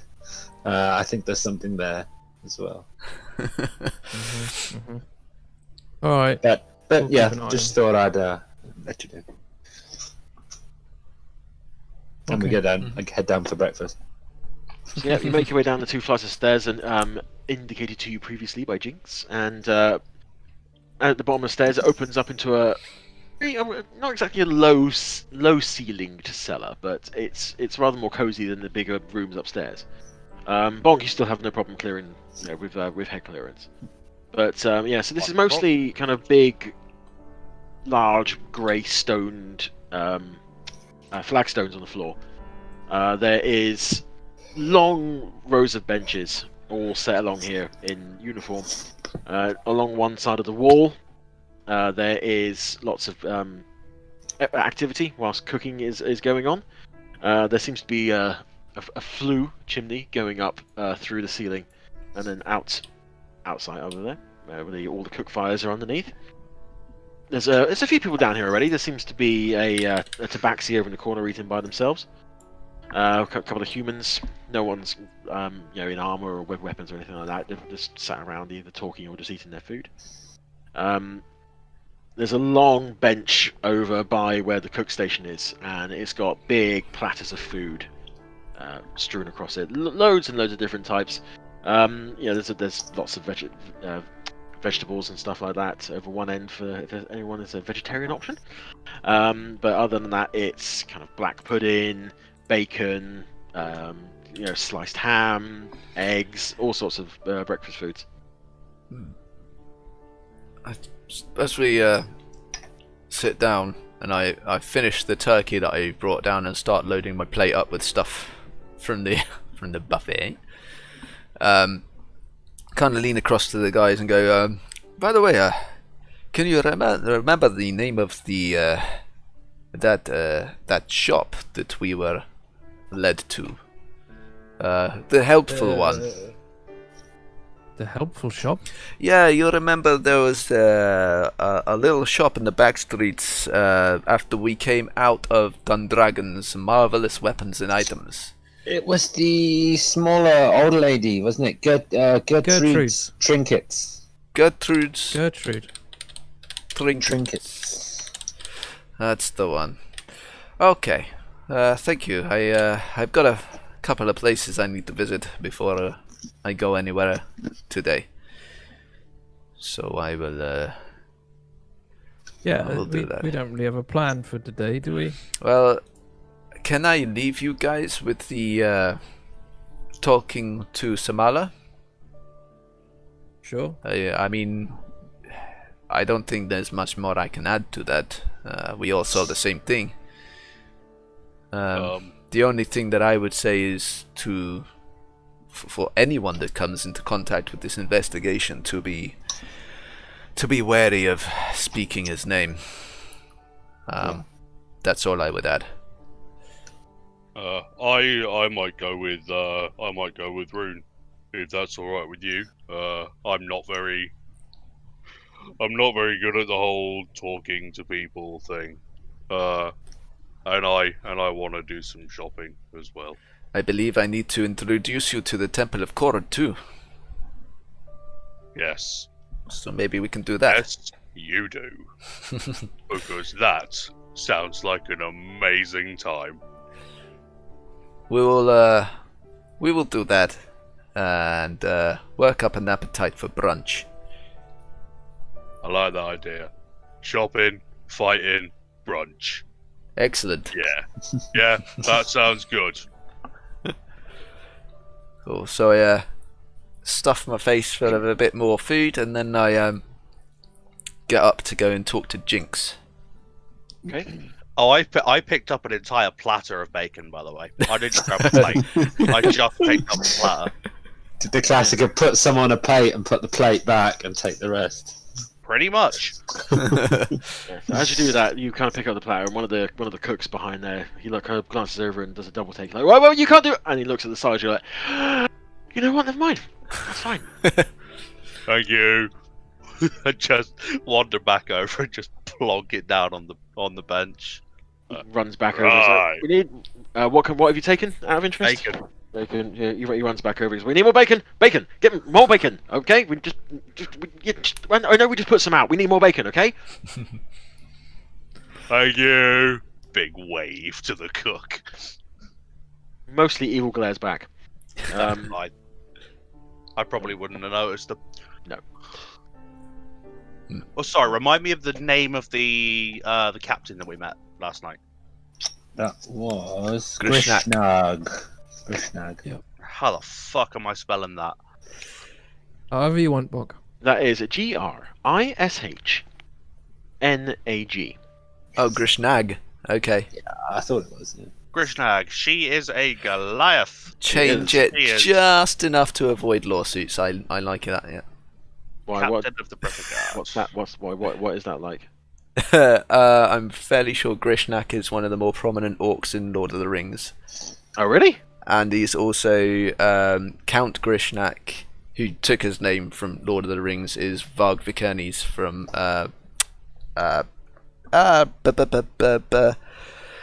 the black metal band beginning with B that I can't remember the name of right now.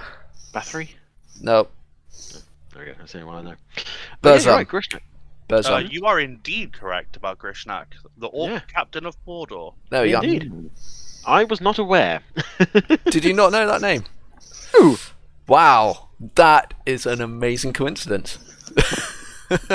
Grishnak is also in. What are you in? Oh, he's in something. All right. Cool. Neverwinter Knights. Oh, He's okay. also in. Well, Oh, really? Oh, so it's already been pilfered, so that's fine. You are Right then. all good.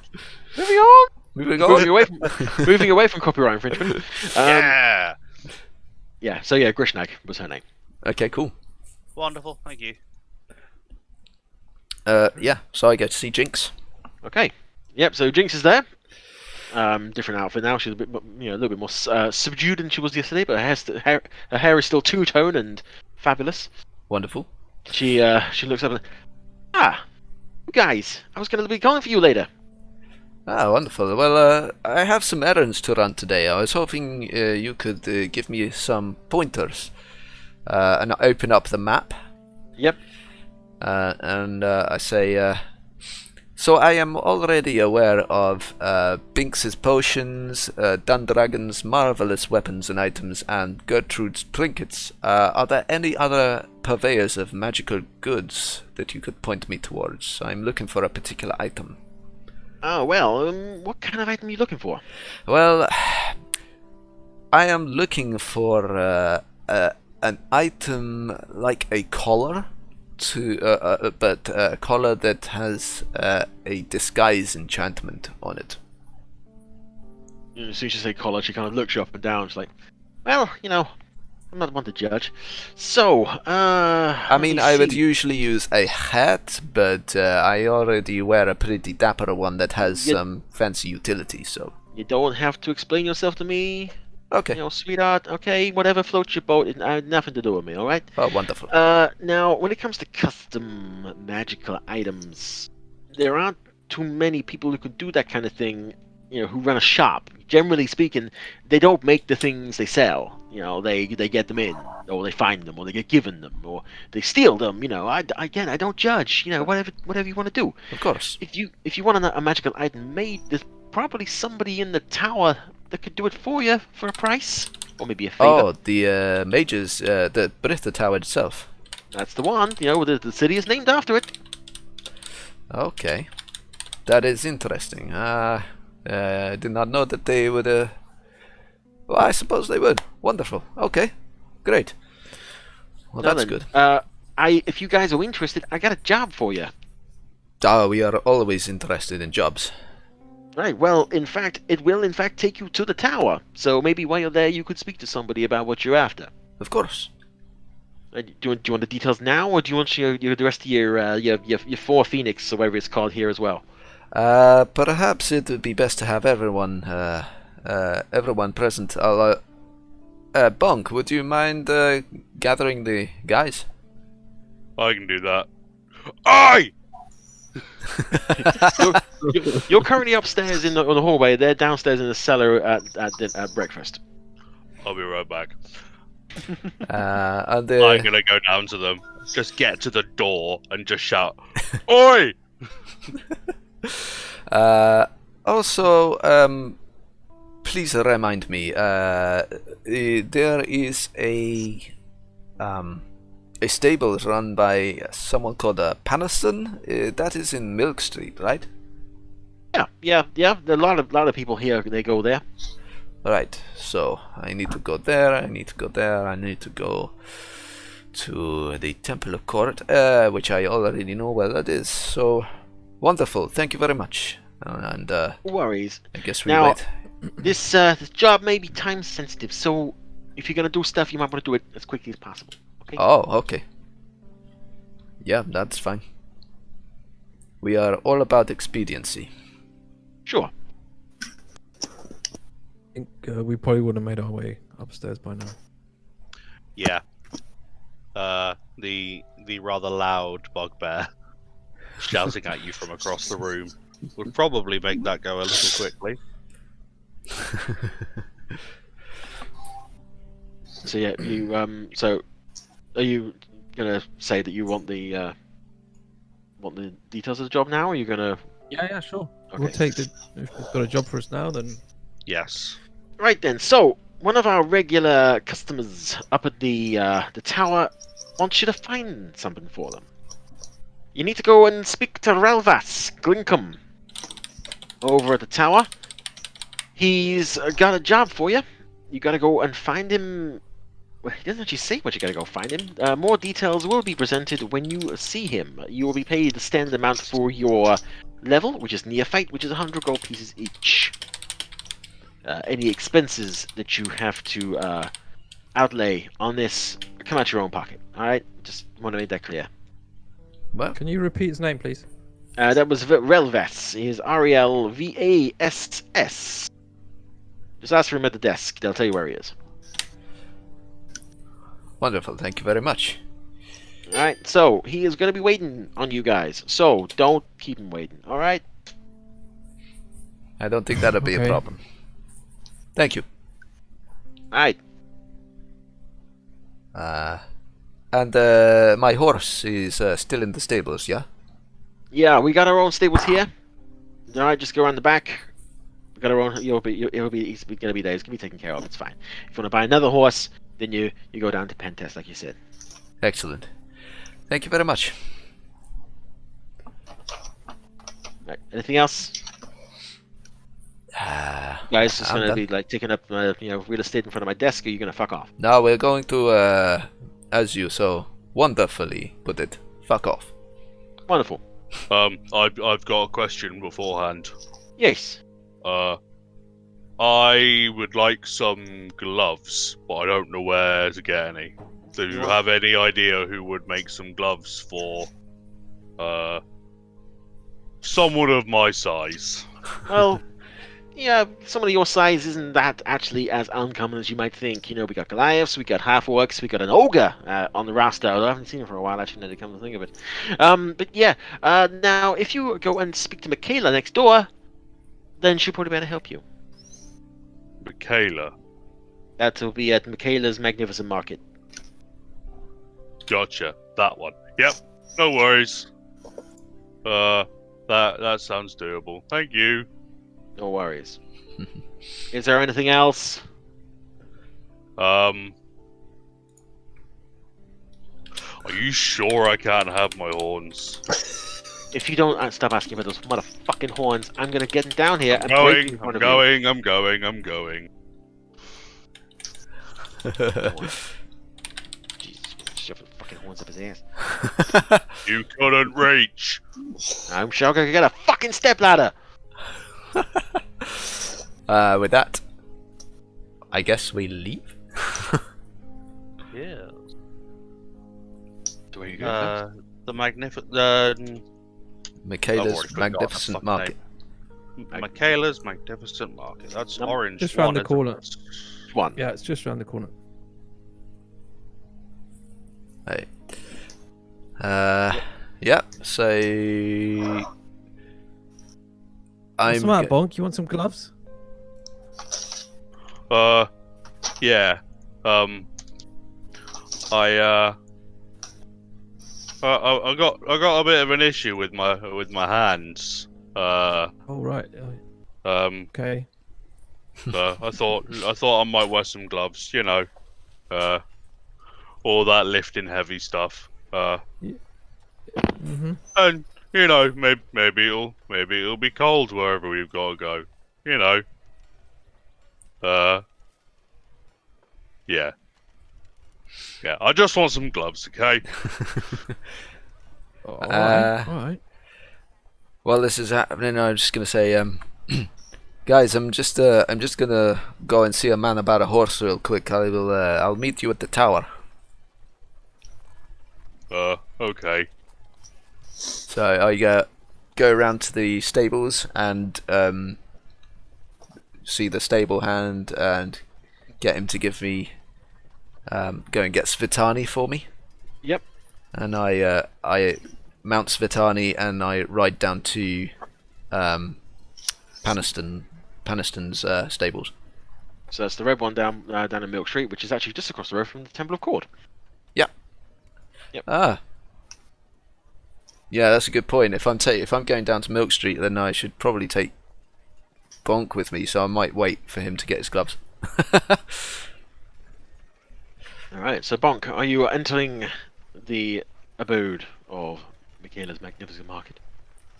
Yes. I'm Yes, going sir. in as well because Okay. I need to start my search for this item. Okay.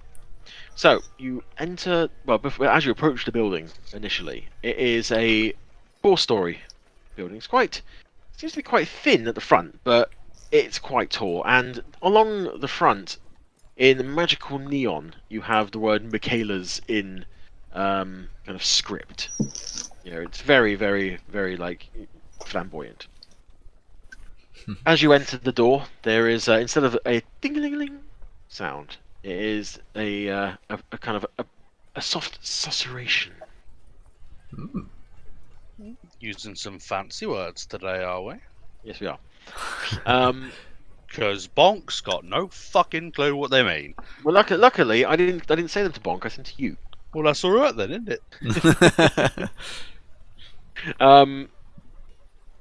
Also, I'm completely wrong now. So I just realised that it is not across the road from Cord's Temple. Oh. Cord's Temple is over in the Bone Shade. Oh yes, of Fine. course. Yeah, Milk Street's the other way. Right. It is. Well, It is in fact across the road from the Temple of Shaunti. okay. Well, I'm going to go in Michaela's anyway. Yeah, anyway, yeah. Yeah. No. Back into it. So, you go in, and it is lavish. It almost feels like everything is lit by a gentle golden light. Everything is soft. It feels soft. There's beautiful smelling incense as soon as you walk in, though you can't actually quite figure out the source of that particular smell. It is. There are bits of armor on stands. There are swords that are displayed lovingly, it would appear. And there's a staircase which spirals up into the ceiling. And as you enter and you start looking around, a figure starts to descend down the stairway. And it is a human woman, but her features they have a hint of elvish about them. She has a very fine bone structure. She's got very bright, almost iridescent blue eyes, with raven black hair. And she approaches, like, "Ah, darlings, welcome to Michaela's magnificent market. I don't believe I've seen you here before." No, you haven't. Hi, Hello. how are you? You are the most magnificent creature. What can I do for you? Oh, well, thank you. I'm looking for some gloves. What did you Well, say? I'm a bit bigger than most of the people here. Oh, I'm sure you are, you naughty boy. Oh, Oh my. Well, why on earth she's taking you by one of the hands now, and she's looking at it. She's like, "Why would you want to cover these beautiful hands, darling? They're works of art." lots of heavy lifting and punching things. Oh, Uh, well, let me see what I can do for you. Are you looking for anything magical, or do you just want something to just ease the burden upon your poor palms? You have magic gloves? Oh, I'm sure we can find something for you. So, That could be fun. let me see. Are you a member of the Seekers, darling? Yes. Yes, I thought you might be. Let me just take a quick look here. And she reaches into her pocket and pulls out a similar glass to what Grishnak had, and she looks at your hands through them, and yours as well, Rune. Mhm. Yes, I can see all above board. Wonderful. Let me see what I can find for such a strapping young lad. She goes off into the shop. She's looking around. No, won't do. What could we possibly have here? I'm gonna turn to Rical and Grey and Rune. What is happening? I don't know. She is very flamboyant. Yeah. It's kind of fun. She seems nice. Yeah. Eccentric, but nice. Eccentric is good. I don't know what that word means. So as you're talking, you hear a kind of muffled exclamation off around the corner. There. Oh, this will be perfect! And she comes back and she's got quite long gloves. They seem to be mostly black, but they have a kind of almost like a spider pattern along the back of them, and the tips of them are encased in kind of solid black. She goes, "These, darling, are the gloves of missile snaring. They will expand to fit your magnificent mitts. And once you put them on, you will have a chance to be able to catch arrows and other such things out of the air." Oh. Oh, that sounds fun. Well, it's pretty useful. Yeah. How much does that cost? Well, for the layman, it would cost 3,000 gold pieces, but for you as a member of the Seekers, it would be Holy shit. 2,400. I'm afraid I don't have that. I see. Um, Well, understandable. You are, I'm assuming, new to the Seekers, as I don't recognize your magnificent face. We are we- but neophytes. I see. yeah, Well, will have to we start only somewhere, got darling. here a couple days ago. So we're a bit new to everything still. Yes, well, we all have to start somewhere, darling. Let me see what I can find, which might be a little bit in your price range. She takes them and puts them back on where she found them and goes behind it, and you can. She comes out with a big box and slams it onto her rather magnificent desk, and she starts to shuffle through them and it's like, too small, too small. Ah, here we go. And she pulls out, and it's very standard-looking gloves. They're kind of brown leather, quite a bit worn, but they look like they would fit your size. They would probably reach halfway up your arm as well. Okay. These, darling, would run you 2 gold. I think that's a perfectly good price. Wonderful.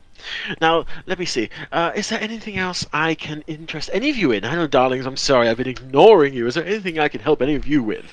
Actually, I was wondering if you could. You might not have the item, but even if you don't, you could possibly kind of approximate the ballpark figure for what I need. I'm looking for a collar to be worn around the neck, but that has enchantment of disguise self. Something that could make me or someone or something else have an appearance that is different. Oh, into wearing collars are we, darling? Oh, you are a bunch of naughty boys, aren't you? Well, I have not heard of a collar of disguise. Hats of disguise, however, well, I wouldn't say they're common, but I've had a few through here. They would cost about 1,800 gold, probably. A bit less for Seekers, obviously. That is reasonable. I don't know how much a collar would cost. Obviously, less fabric than a hat, but a bit more rare, potentially. So, I don't know, darling. I couldn't possibly say. I mean, I would suggest maybe you take a hat of disguise and cut it down, but unfortunately with those things, as soon as you damage them, the enchantment fades. I was going to say, I don't really want to be cutting into an enchanted item. No. But no, that's kind of what I thought in terms of price. So I will start saving. Thank you very much. You are most welcome. And you two, strapping young lads, how can I help you? Well, while I'm here, I may as well ask. Do you have anything that would extend my magical capabilities, endurance-wise? It's endurance you're after, darling. I have a few potions who might be able to help you in that regard. You might have misunderstood my intention. I just mean, as a magic user, I just often find that I run out of the I've run out of the power that Oh, don't we all, darling? again. Yeah, I think you may. Why is this always such an issue? I think what you're trying to tell her is that you don't last very long. No, that's I think counterproductive right now, Rune. Darling, don't worry, I'm teasing you. Don't worry, I know exactly what you're asking for. Sadly, I don't believe I have anything in stock that would do what you're asking. I know that with particular magic users, your shall we say your powers are limited. Possibly a good way of putting it. Maybe not quite as many, as much powder in the cannon as others, maybe. However, Exactly. I can ask some questions. I can put out some feelers, and see if I cannot acquire the thing that you are after. Okay, perfect. I mean, as you know, we are seekers, so we're just next door, and I know where you live, darling. Don't worry. I'll make a note to pop in. Oh, in fact, look, I put out my hand, and my name is Gray. I live next door. Great. Oh, well, I'll be sure to ask for you. You do have a very interesting complexion.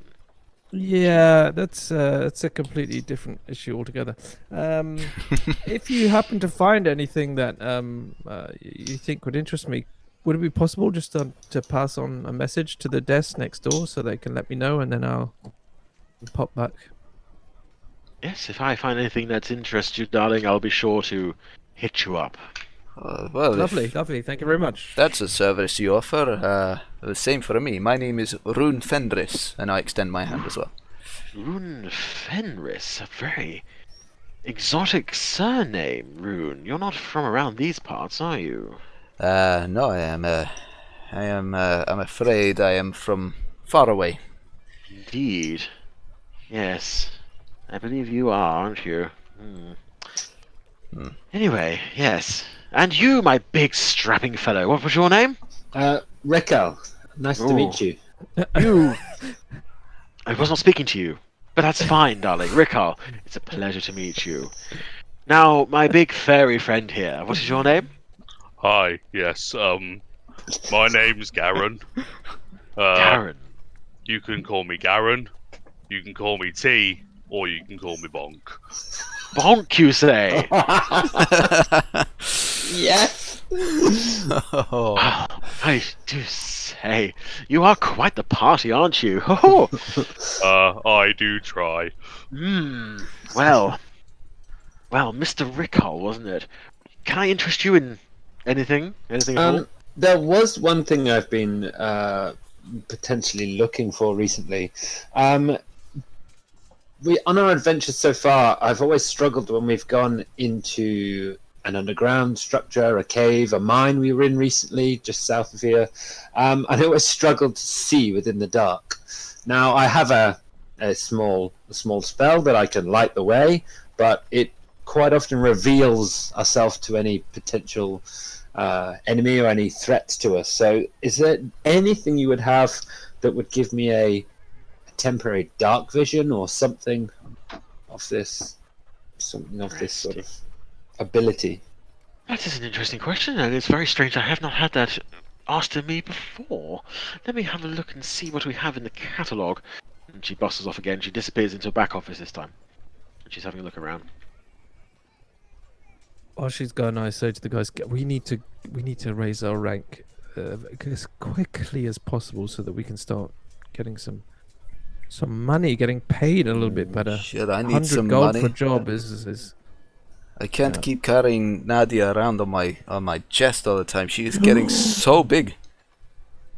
I'm You starting. still have that mushroom. I'm still. I do.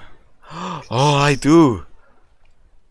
Oh, maybe the mages at the tower would be. Oh. Yeah, well, I could probably get rid of that for decent money. Although I did have other ideas for that. I don't Actually. know who I can pass it off to who would give us the best I price. I could probably find the right people Okay. fairly quickly. I mean, if we just want to get rid of it and sell it. Well, what I mean, we're going to the tower now, so we may as well ask that. Yeah. And just Alright. say, And don't we know where more of them are if we really want to? That is also That's true. true, but We know where they grow. I we I could kind keep of got the going impression they were growing thanks to the incursion of the Feywild. It might be that now that the connection is gone, that they have also. We can always Don't know if they- investigate that. We couldn't try. In fact, there was something else in that mine that we might have to return to. And I'm not talking about the pile of rubies. I'm talking about that long drop. Of course, Gray. Yes, yeah. I mean, The deep realm, as it's kind of convenient. Yeah. I was just about to say, that goes really far down, doesn't it? Yeah. It would That be went the down a most long way. obvious point of entry for these incursions. Yeah, that's what I was just thinking. It said down, and, well, that goes down. Quite a fair way. That could be something to look at. So as you say that, Michaela comes back again, and she's blowing dust off of something in her hands. And well, apparently we've had this for quite a while, but I didn't even realise it was back there. These, my dear, are the goggles of night. As far as I'm aware, they will allow you to see in partial darkness, if I've read this book correctly. Now, with your discount, that will be 1,600 gold.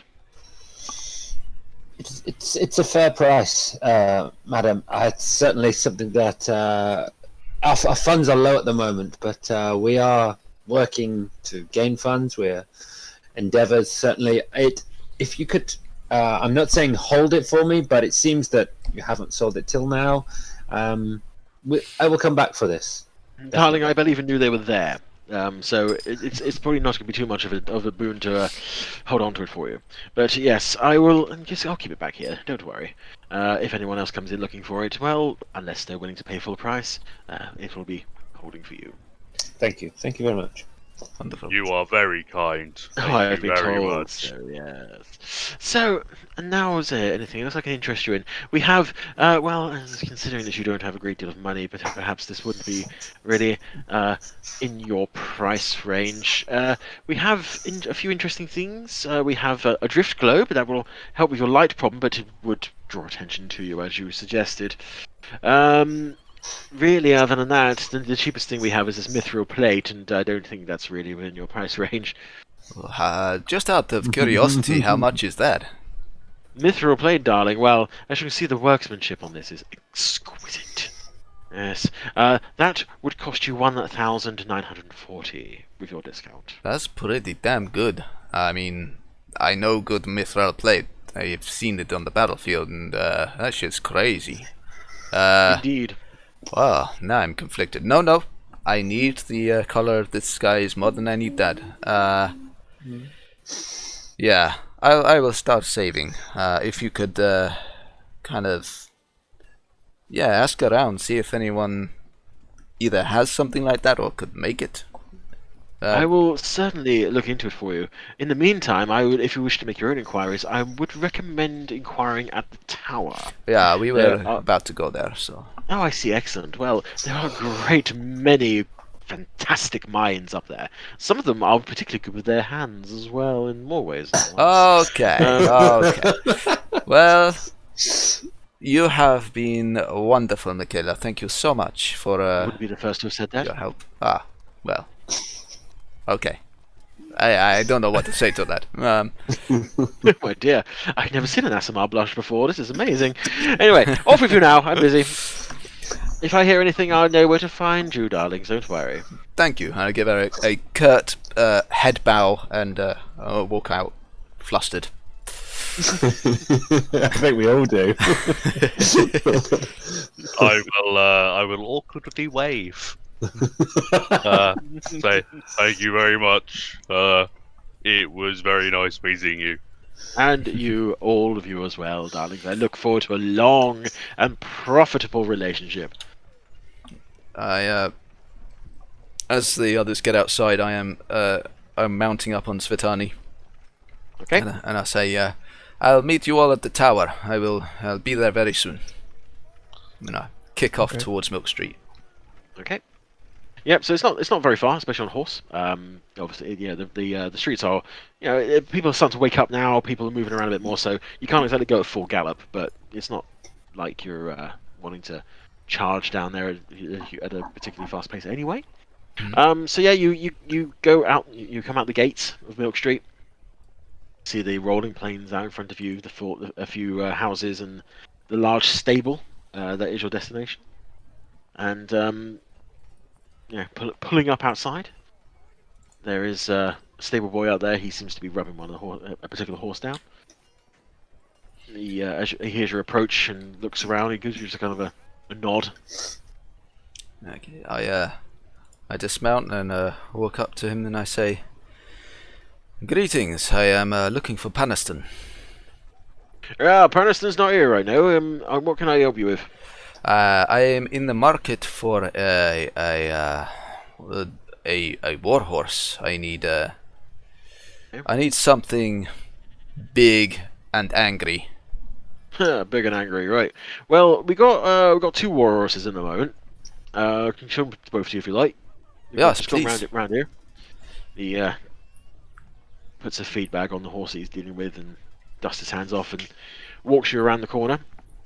And there's quite a selection of horses here. You got everything from kind of ponies and donkeys up to draft horses, riding horses, and stuff like that. And there's 2 particular horses in a paddock by themselves towards the end. They are quite large. They are big old beasts. They're much larger than your current horse. Excellent. Very stocky. One of them is a deep kind of chestnut brown. Mm-hmm. The other is a more it's whiter with kind of grey.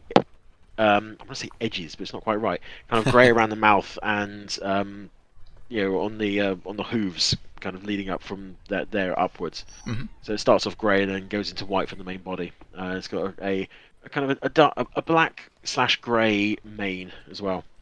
The chestnut one has got a darker mane as well. Okay. Which of them looks the most intimidating? I mean, they are both very big horses. Okay.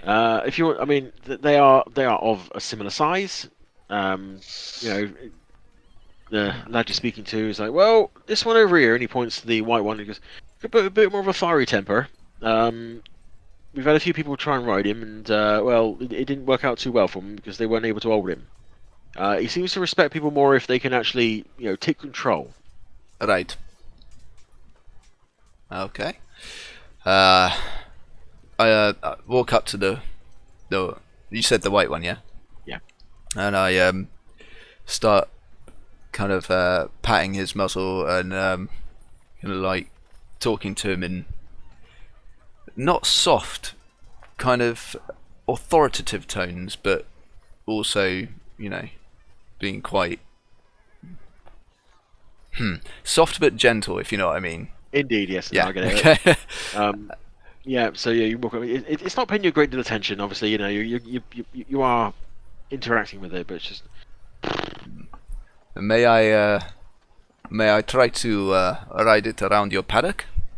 Oh yeah, you're welcome to give it a try. Let me just lead him out, and he puts a bridle over his face and opens up the gate and leads him out into a kind of. You can see where the grass has been worn away. That there's a circle in the dirt where obviously horses have been brought out before and walked around. I haven't been doing my research. I hope you have been, Troy, but I'm guessing we are making Rich's teeth grind together right now because. No, you crack on. All of the terminology is going to be wrong. No, it's going to be horribly wrong, and that's going to be the fun part because all we're going to hear is. I can help where necessary. Thank you. The right way. Thanks. It probably is best that you do.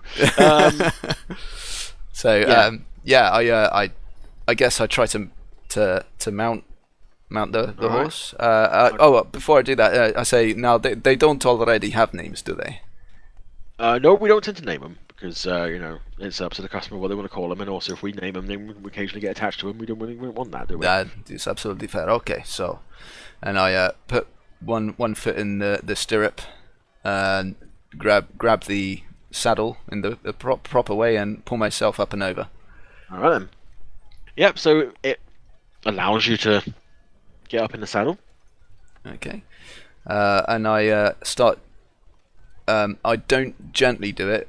I direct it firmly that I want to start riding around in a circle. Okay. Give me an animal handling check. Please be good. Please be good. Please be good. Oh my god. What is it? I'm just rolling twos today. So yeah, it's not terrible. You don't get bucked off. However, you're giving it the nudges, and you've learned to ride horse before, and you're giving it all the nudges that you would expect it to know, and it's not moving. It's refusing to budge. Okay. Give me a second, because I think I might have. It's not charm, is it? I think I might have a thing. Speak with animals. Yeah. Okay. I'm gonna cast Speak with Animals. I'm Okay. gonna say, okay, listen here, friend. I want a companion who will be with me in battle and will see us both through difficult times. I'm hoping you are that friend. Now, what say we start circling this paddock for a start, and we'll figure out if we like each other. Speak plain. Not used to. Now listen. And he starts to trot around in a circle. Nice. You speak horse tongue? Only when my abilities allow. Sometimes I am unable to do so, but I hope you understand. I will talk like this with you whenever I can. Other times you may just have to rely on my gestures, and I will have to rely on yours.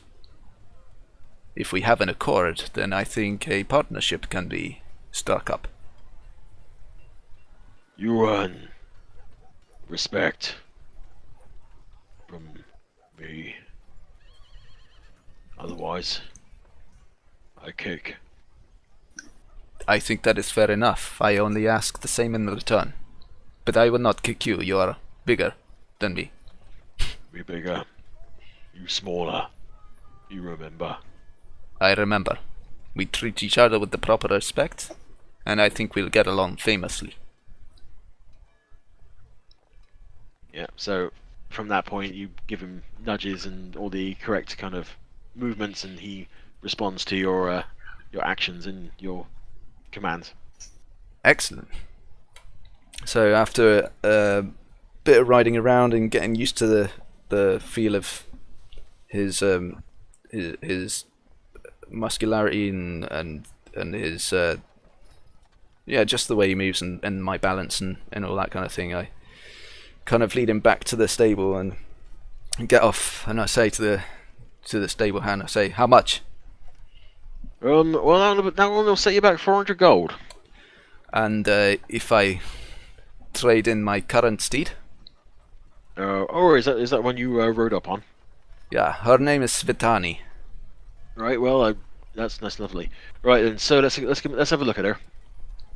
Oh. Yeah. Go through the motions. He brings Spitani round. gives her a good going over. She's all right. I think I recognise this. You been over by the Broken Handle by any chance? Over by the what's your the horse farm over there called again? I can't remember. I can't remember the name of the farm, but the lady who sold him to me her name is Greasy.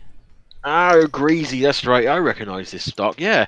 So yeah, well, it's a good bloodline. That is right. I'll probably give you about 50 gold for him. 50. Is there any movement on that? And No. No. I'm not the boss here. Now, if I go giving away any more money than this horse is worth, then it'll be my hide, and I don't want that. So, 50 is being generous because I recognise the name. So we are looking at 350. Yes, with the trading. I think that is very fair. I was hoping to use my persuasion skill, but oh well. Okay, well, I mean, 350 is pretty good. So, yeah, you got yourself a deal. Pleasure doing business. I hold up my hand to shake. He spits on his and hands it out. Oh, very well. I spit on mine. Shake it, and I go over, and I assume talk to animals are still up?